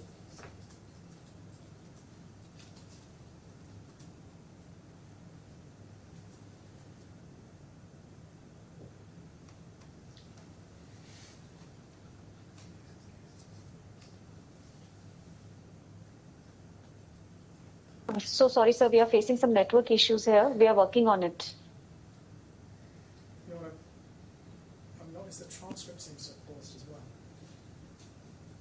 Do you want to have your break? Should we might be a convenient moment to take a short out Of course. and to get things back up and running. Okay, I've got 3:36. Let's come back at around 25 to.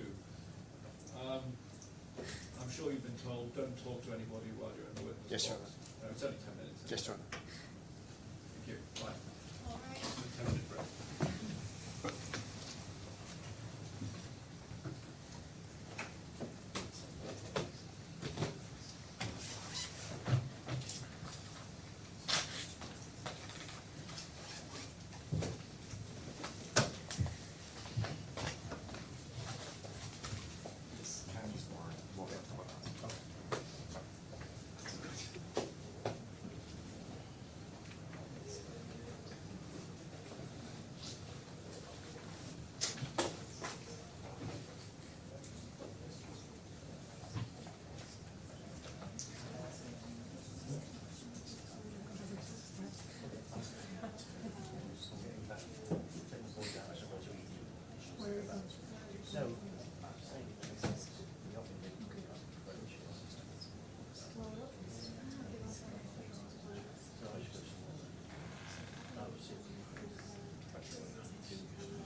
And if you do,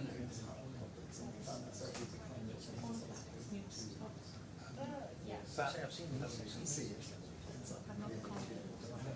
And if you bring your there's the two screens. One is the transcript, and the other one is mostly the documents. So sometimes they're really big. And so the lecterns provide a and that's fine. So when you're on your feet using the lectern, that's cool. But if you want to have bundles, so you can cut stuff, as you can see, it's perched on one bundle. That's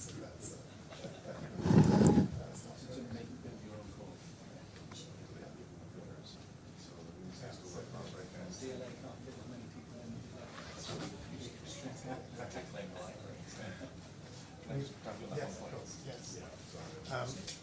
Yeah, let me bring my note.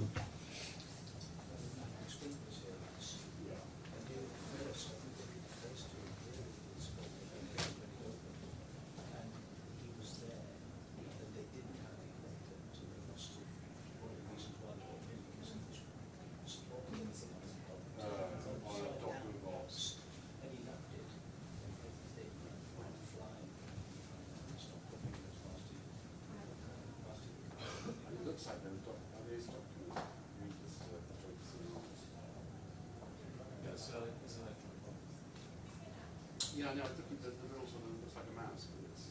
Oh, I see. Well, this presumably is a mouse. Is it a mouse for the, for the screen? Mouse for the, for the screen. Okay, because I just slightly confused as to what the stand was. Oh, that's a mouse. Sitting on a stand. Just the one code. We have that one. A little small extract we have them in the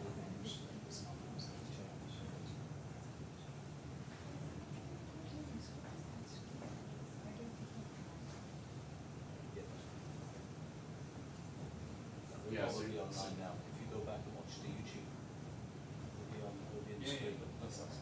There's no hiding where you used to be able to go in and hide at the back of your reports. They had a sort of recess. did they want where you beyond which you weren't visible?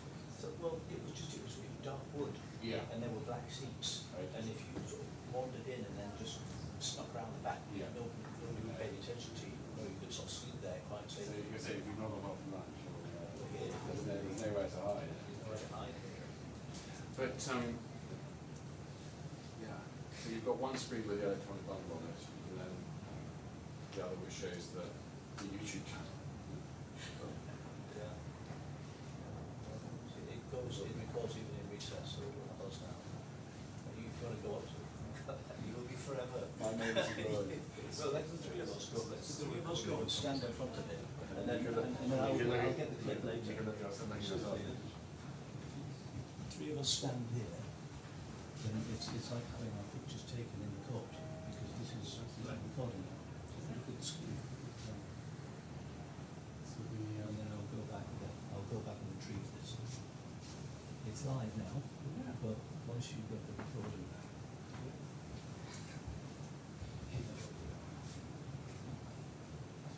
Well, I have to say it's a great improvement on the Kingston County Court, where I did my first ever hearing. Which was, I think I was sent the London. so dilapidated. Oh, God, we've got to see it into your memory. Cast it. I think I'm pretty sure mine is sent to them. So where the Yeah, which actually, in fact, by court standards is quite nice. That rather nice crest that they Yes. built the modern Yes. wall behind.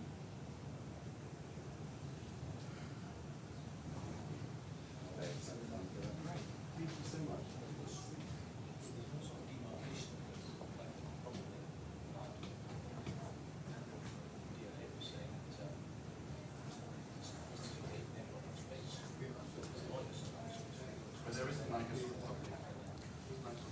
Hello, Badri. Is everything's okay?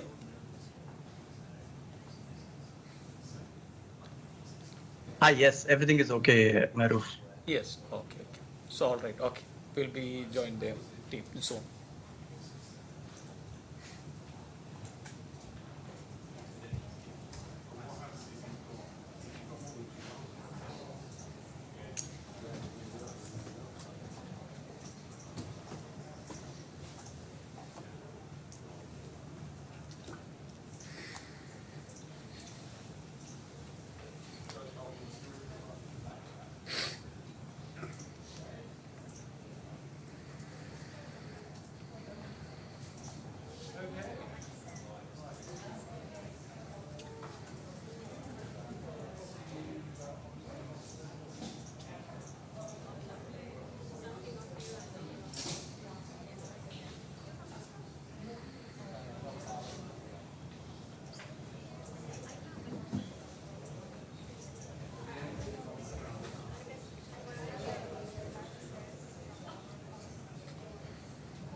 Checking the transcript 1, 2, 3.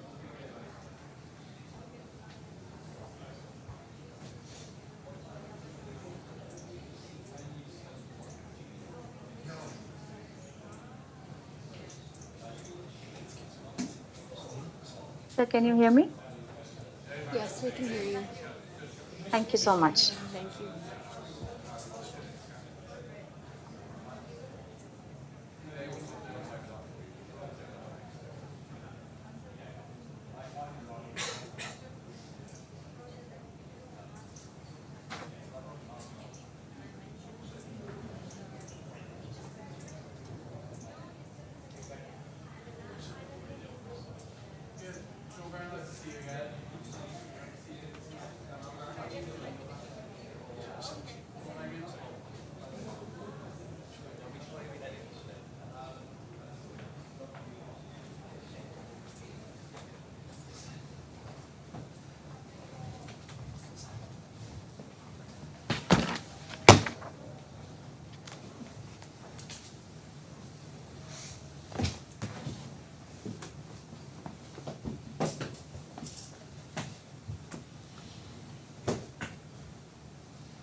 Sorry, operator, is the system working now?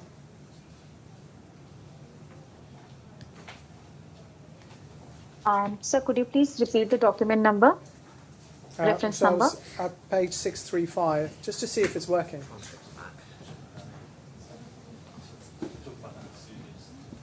Sir, is it visible on the screen?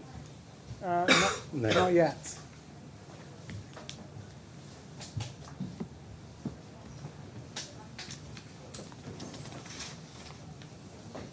So could you get up to the number 2? Oh, yes, I have it now. Yes. Yeah. Thank you, sir. Yeah, all right, thank you.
gather we're up and running again.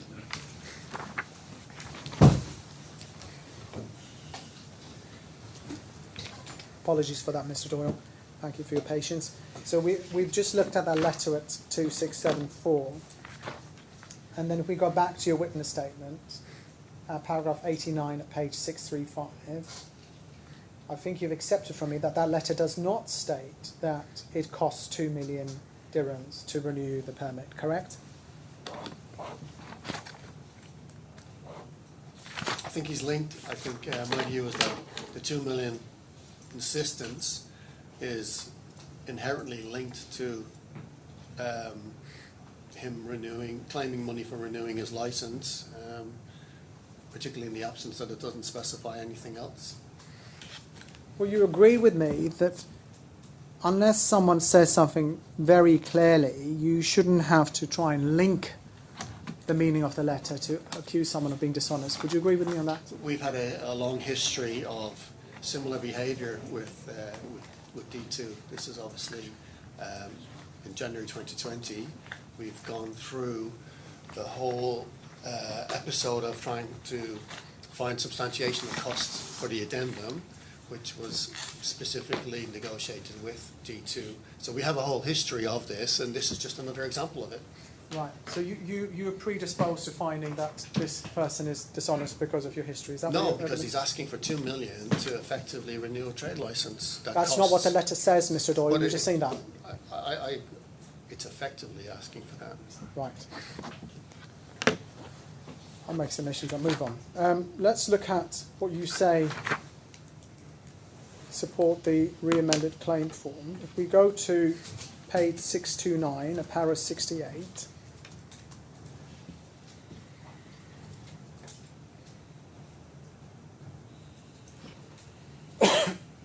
So in regards to D2's misappropriation of the funds paid by BAM, I refer to Canoon Marine Engineering, one of the suppliers engaged by D1 to provide third-party labour at his facilities. Who is his facilities? You mean its facilities, do you? His facilities, yeah. The defendant's facilities. Which defendant? D1. D1 is a company. D2. You understood Dr. Affan to be the contracting party, did you? No, but I understood that it was his facility. Right, so you were of the view that he had personally entered into a lease for the facility. Is that what you're talking about?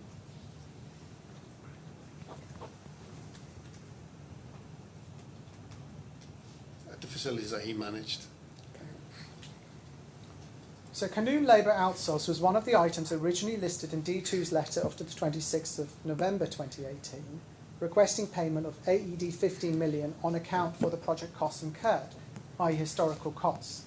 We go to that letter, which is at it's a combined bundle, H4372.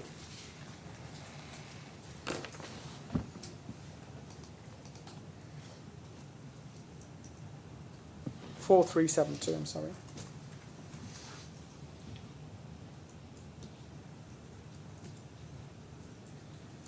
Sorry, operator, 4372.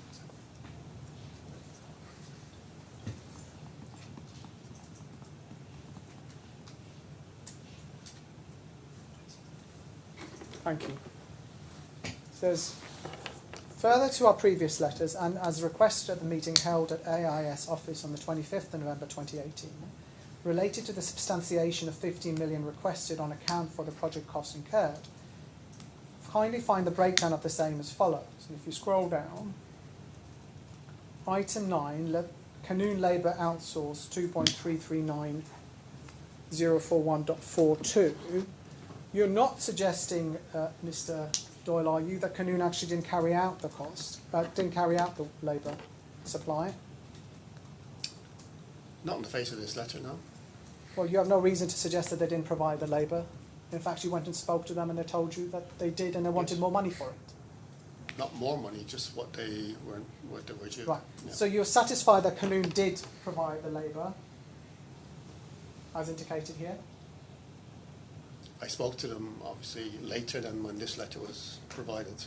Are you satisfied sitting here now that they provided the labour? Yes, now. Right. So, is your complaint that once the money was, the 15 million or whatever sum you provided was given, it was then not dispersed to Kanoon? Is that what you say is the wrongful conduct? Yes. And you didn't actually release a full 15 million, did you? You released less. Slightly less. This letter doesn't say that Kanoon has been paid 2.339 million, does it? This letter was preceded by a meeting on the 25th of November that I attended with D2, and he made it clear, as I think he's tried to say in this letter, that these were costs incurred and that they were looking for 15 million to replenish their finances. Well, so our understanding was that this money had already been paid. Right, this letter, that might be your understanding, Mr. But that was based on Doyle. the meeting. Well, he didn't say I've paid Kanoon 2.3 million, did he? It says it's a cost incurred. Yes. Right, so a cost incurred could be a liability to pay, couldn't it? But as I said, it was preceded by a meeting on the 25th. In the meeting on the 25th, he didn't say I've paid Kanoon already, otherwise that would be in your statement. He said, I will provide you with the breakdown tomorrow of what I've spent seeking reimbursement of 15 million. That's Right, so he now said. it's said to be something he said at the meeting. Did you make a record of what he said at that meeting on the 25th of November 2018? Did you record that in your diary? Most likely. Right, did you check your diary? I would have checked it for confirmation of my attendance at the meeting. Did you check your diary when you wrote your statement saying that Dr. Affan had been dishonest? Sorry, I don't understand. Well, you seem to be moving away from this letter and saying that at the meeting he verbally told you that he'd already paid them. Is that your evidence now? My evidence is that the understanding was that these were costs already paid. I'm not asking about understanding. I'm not particularly interested in your understanding. I'm asking you if you have a memory of whether he told you that he had already paid them. Yes. Right. What is that memory based on? Did you write that down somewhere, Mr. Doyle? That I can't recollect if I wrote it down or not. Right. But I would have made notes, yes. Right. So if you had notes to that effect, you would have put them with the two witness statements that you put in, wouldn't you? I would have referred to them. Right. You don't refer to any such notes in your witness statement, do you? I read my diaries before I produced the witness statements. You don't provide those diaries with your witness statement, do you? No, I don't. So they don't record any such statement, do they, that the Kanoon has already been paid? It didn't speak of specifically of Kanoon. Right, okay. So he never said to you, I've already paid Kanoon, correct? In that meeting, no. Okay. And he never said that in this letter. We've got the letter in front of us. The letter doesn't say I've already paid Kanoon.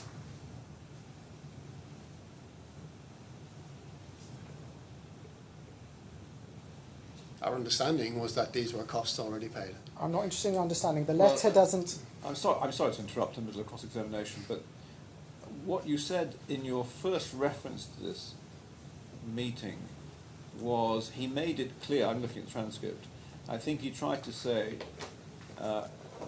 and he made it clear, sorry, we'll start again, this letter was preceded by a meeting on the 20th of November that I attended with D2. And he made it clear, as I think he tried to say in this letter, that these were costs incurred and that they were looking for 15 million to replenish their finances.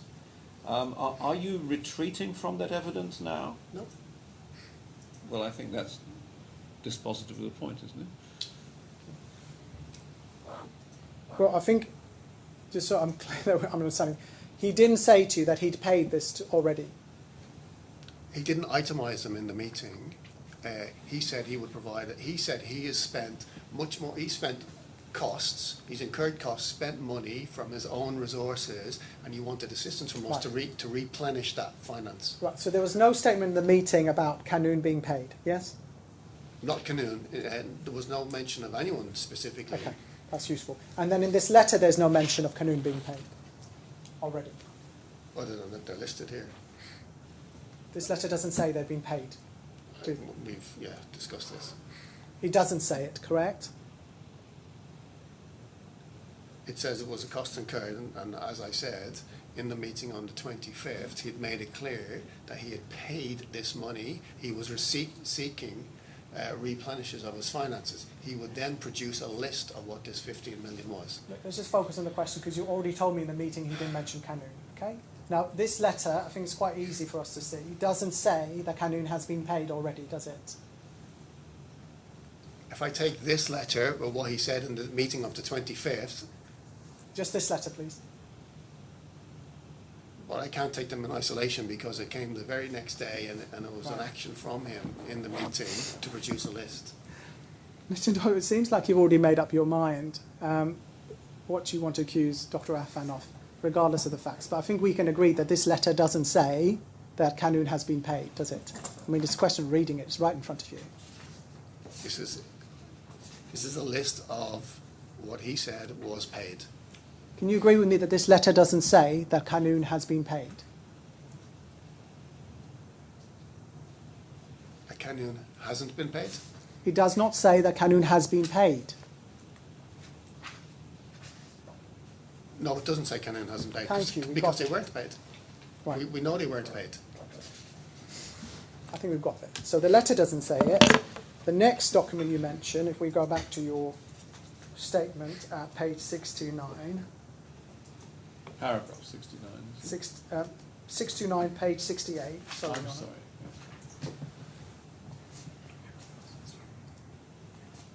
You say the sum claimed at that time, sorry, page 629, operator.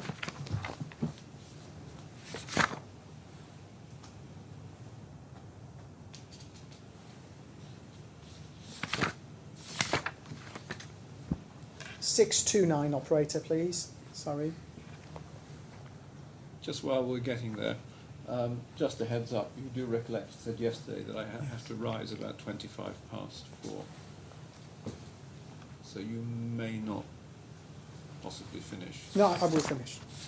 Okay, but there may not be time for re-examination.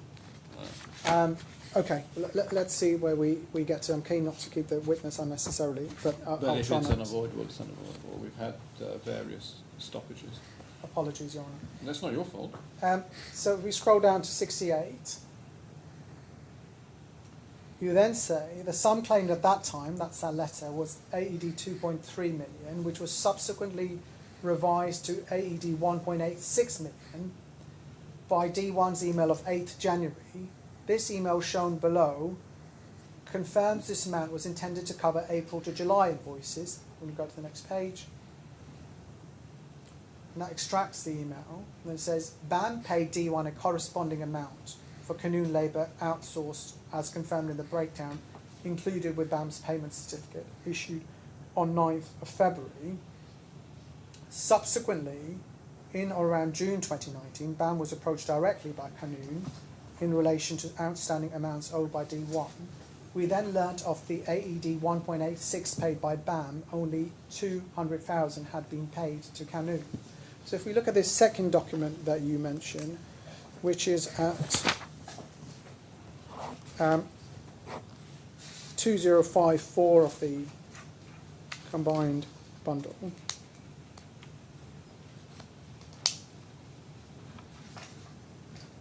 This is not a email from Dr. Affan, correct?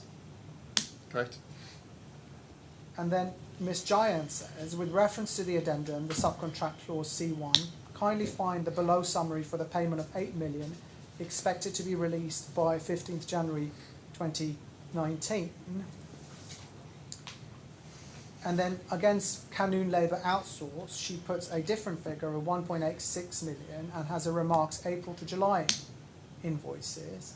And again, this doesn't say that the invoices have been paid already, does it?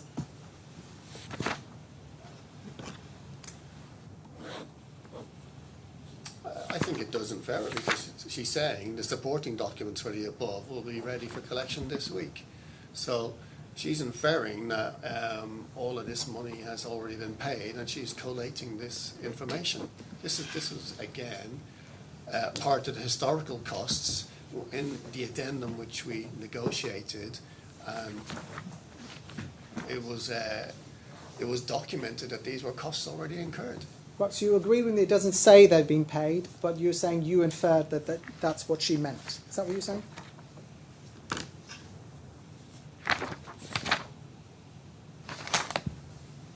You agree with me, it doesn't say the words, Qanun have been paid these sums. No, it doesn't say those words. So you inferred, is it, that that's what it meant?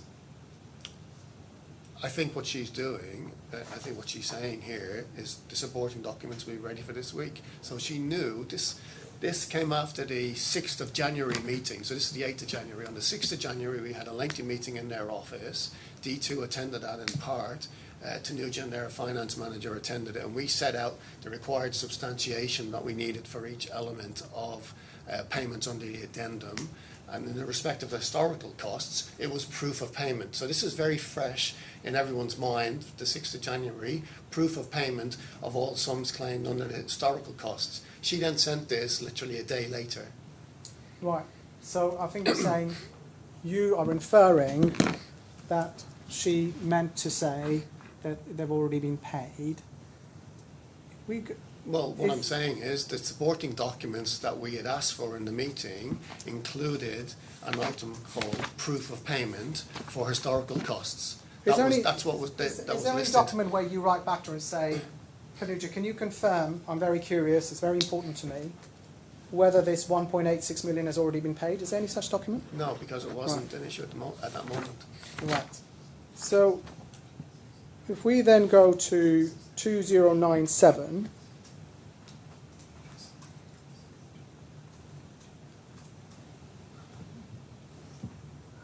it's an email from you now to Tanuja. Yes.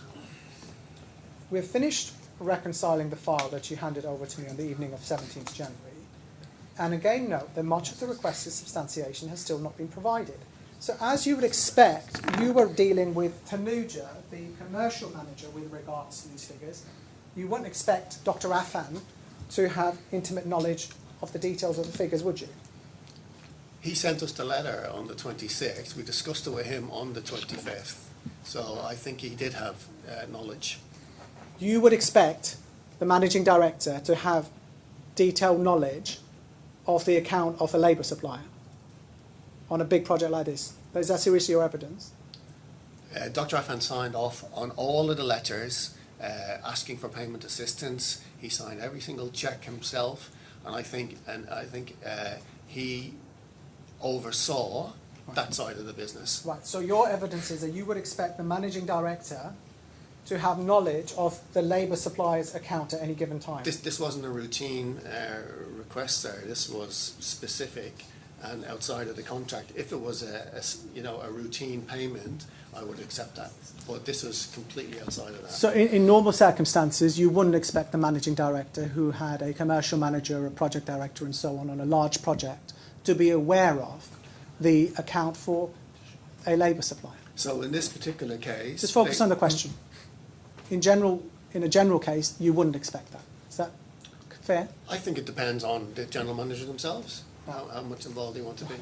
But in this particular case, they had stopped work. They said they cannot continue work. This was not a trivial matter. This was a very serious matter. And at the meeting, he said, I needed 15 million and I will give you the list tomorrow. This was his... statements to us. It's a really serious matter, according to you, but there's not a single email where you say, it's very important for me to know whether they've been paid. Is that right? Well, I'm asking for the substantiation here. Right. Okay, let's look at what you asked for. We've finished reconciling the file that you handed over to me on the evening of 17th January 2019, and again note that much of the requested substantiation has still not been provided. We then go to page 2099, which is the attachment.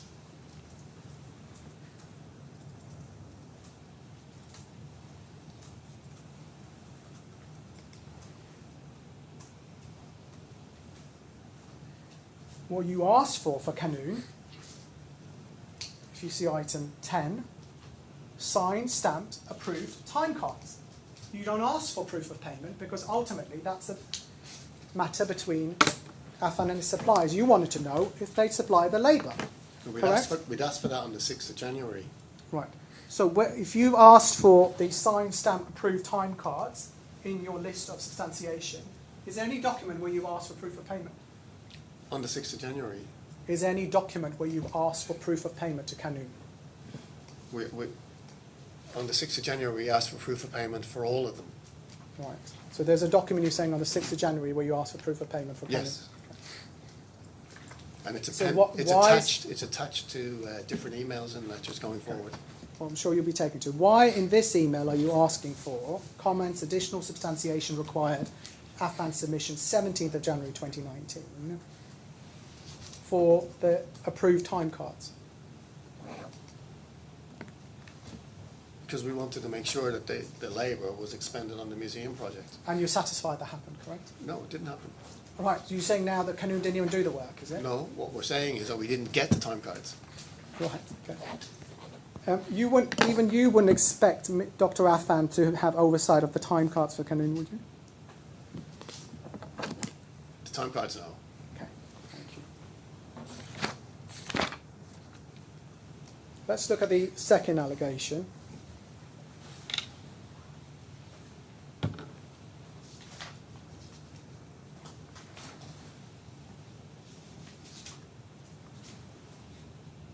Let's go to the witness evidence 632.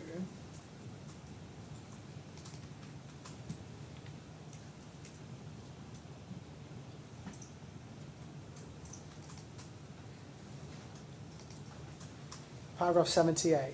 He said, I was also personally involved in reviewing D1's submission in relation to the letter of credit arrangements under the addendum, which provided a total of 30 million in respect of material purchases for the subcontract. Unlike the historical costs, the addendum did not provide for any upfront on-account payments to be made in relation to the letter of credit costs. BAM would only pay the amounts after we had received the relevant substantiation to verify the costs claimed were in fact related to the subcontract. So just to be clear, you never actually made these payments, correct? No. Right. So the claim only is for your time of reviewing files and your colleague's time of reviewing files, correct? Which claim? The claim under this head, the allegation that there wasn't substantiation provided. This was to set out just the factual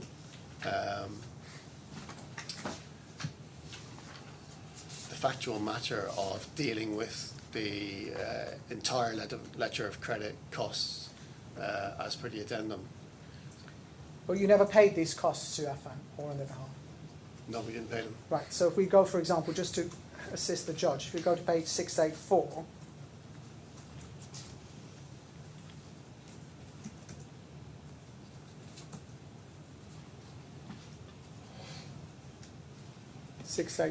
if you scroll down to paragraph 76, you suggest that you and your colleagues spent 236 hours discussing matters and being in meetings and telephone calls and internal reviews of the substantiation that was provided but did not satisfy you. Is that your evidence?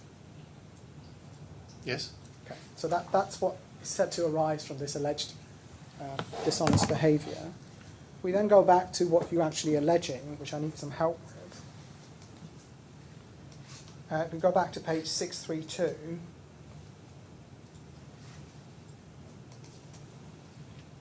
Paragraph 80, you say D1's first substantial submission in relation to the letter of credit costs consisted of 10 files, which D2 handed to me personally during a meeting I attended on the 21st of February 2019. So those 10 files, is that what you say you spend those 236 hours, you and your colleagues spent hours reviewing, is that? No, there was a submission on the 6th of January, there was a submission on the 7th of January, there was several submissions. Right. But at the meeting on the 21st of February with the defendants in D2 and their bank, he handed me 10 files of documents which he said contained all the substantiation to verify the 30 million. Right. And he didn't suggest to you that he had personally created those 10 files, nor would you expect him to have done that, correct? I asked him what was in the files, and he was acutely aware of what was in the files according to him, and he said it contained all the necessary substantiation. Whether he prepared them or not, I don't know, but he personally handed them over. Right. And then you say you looked at these files and you weren't happy with the level of substantiation, correct? I think it's a little bit more than that. I think when we went through the files, we found a lot of discrepancies. I think we identified that 8 out of the 10 lever arch files had actually got nothing to do with letter of credit costs. So the letter of credit costs, the 30 million, started with a schedule of 29.5 million that they provided us in December 2018, and they said this was costs incurred for their project. We got submissions in January, it continued in February, and then we got these 10 files on the 21st of February, which was supposed to contain full substantiation of all the 30 million. But as I mentioned, 8 out of 10 files had nothing to do with the original schedule. There was a lot of documents in there, a lot of invoices related to other projects. So we spent an awful lot of time going through documents which in fact did very little, if anything, in support of the 30 million, which he personally handed to me and said on front of his bank, this is everything you need to support the 30 million. Right. So what are you suggesting he did that was dishonest? Why the dishonesty was to try and coerce us into paying the 30 million that wasn't substantiated to relate to the subcontract. Trying to coerce who? By what? By handing you 10 files? By saying all of the substantiation is in here and you need to pay this. Right, so you felt coerced by that, did you? This is, it was an attempt. Right, okay. So it was handing over the files. Was this the first time that you'd experienced a subcontractor purporting to substantiate costs that you weren't satisfied with? It was not the first time. No, I shouldn't think so. But it was serious, Your Honour, because it was in front of his bank's representatives. Right. And are you paid by the hour? No. So how do you calculate your claim that we see at page 684? I'm sorry, I'm cutting across cross-examination, forgive me. I prorated it from a monthly cost. Okay, but they're not I mean, you would be paid and your colleagues would be paid irrespective of what you were doing. If you weren't doing this, you would be doing something else and you would get your salary. Yes. So the fact that you were being paid this money by BAM was not caused by doing this. This is what you were doing in the course of your employment. Yes. Okay, thank you. If we can just look at 2121.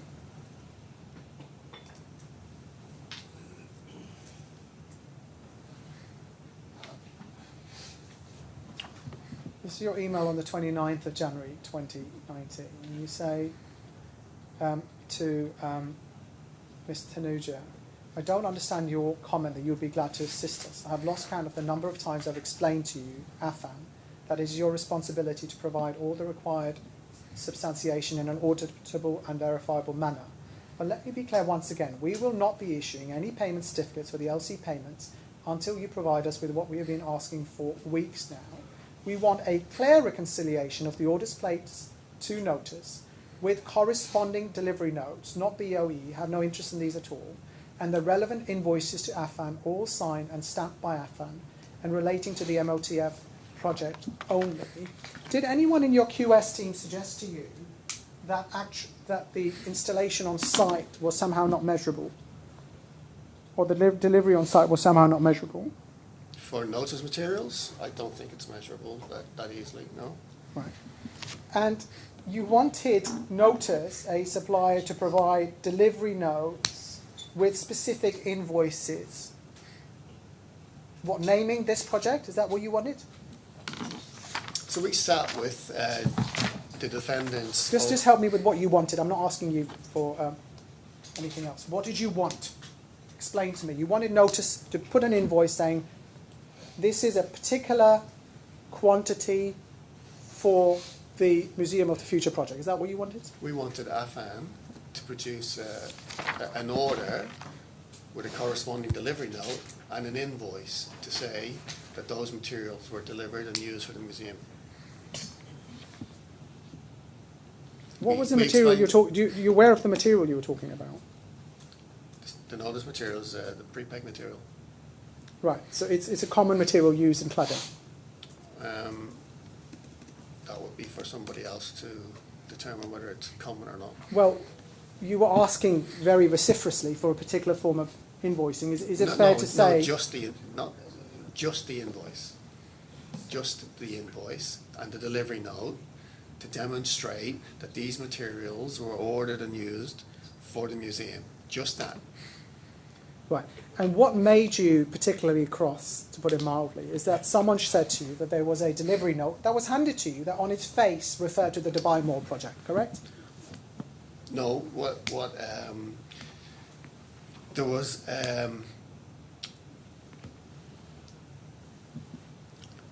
was obstruction from Affan to comply with these requests, and these are very simple requests in our view. All we asked for was a purchase order, a delivery note, and an invoice, all tying together to show that the costs and the materials were for the museum. So we went through from January onwards different excuses saying there was no delivery notes, which was unexplainable. We heard that they weren't going to give us any, and that came from D2 himself, basically saying, I'm not giving you any. Then they said they don't exist, and then they said they would go and fabricate them retrospectively. So we had a whole range of excuses. Sorry, why where is it suggested anywhere in writing by Dr. Affan that he is going to fabricate invoices? Can you point to that document? Because you just said that on the stand. Which document does he say that in? Help me. The Tanuja said that. Right, Canoe just said in a document, I'm going to fabricate invoices. She offered to fabricate them. Fabricate them or cross-reference them. She actually said, I am going to create a fake invoice. Is that what she said to you? She said, we can fabricate them, is what she said. That's the word she uses, isn't it? I believe so. I would have to see the email. Okay. So if we look at what Dr. Affan is saying, do you have experience of working in cladding, Mr. Doyle? Only in terms of subcontract relations, yes. And you're obviously familiar with the use of generic materials and materials being used, stored in a warehouse and being used across projects. There's nothing inherently wrong with using material purchased for one project on another project. I think in context, the way the defendants have tried to put this across, it's a rather novel explanation that came much later than at the moment in time. So when they tried to say that, first off, they said that materials bought for the museum was used for other projects. They made that statement twice. They then changed that to say, actually, it was materials bought for other projects that were used for the museum. So they amended that story. When they said about generic materials across multiple projects, and that they would place one order for all of this, from my experience, what you're asking me about is that even in a situation where with BAM, and we would order generic materials and negotiate discounts, as he's suggesting, for items such as steel reinforcement, we would still award those orders on a project-by-project basis for good administration reasons. And I think that would just be common practice. So the idea of producing or ordering generically, as he suggests now, I think to overcome this difficulty with the substantiation, is just a novel excuse. And there was no evidence of generic orders. They provided us with volumes of documents, purchase orders across different projects, and there was not one example of a generic purchase order anywhere within these documents. They were all project specific. Right. So if we look at where you go. I'm unfortunately got a hard Yes, of stop course. in 2 minutes. Yes, so we'll resume tomorrow then. I think we should. I apologise. It's a meeting. No, that's fine. I can't. Get in. Apologies to you, Mr. Doyle, but I wouldn't be very long in the morning. No, That's Mr. Doyle, as we said before, I'm afraid you're in Purdo overnight. I'm sure Mr. Hussain will do the best to finish tomorrow morning at 10 o'clock. I understand. Okay, I'm sorry about that. I would have continued normally, but I have a meeting that I can't get out of this evening. Thank you very much indeed. And I'll see everybody at 10 o'clock tomorrow morning. Thank you.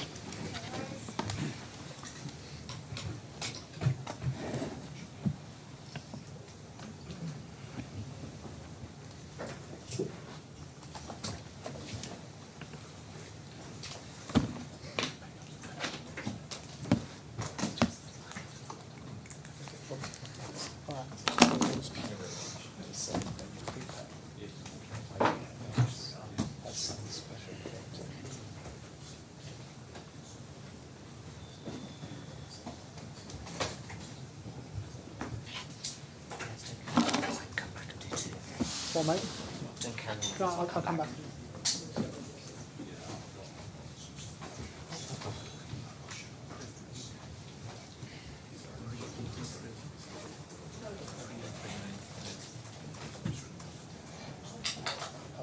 You come here. I remember exactly. I'm just trying to find the document.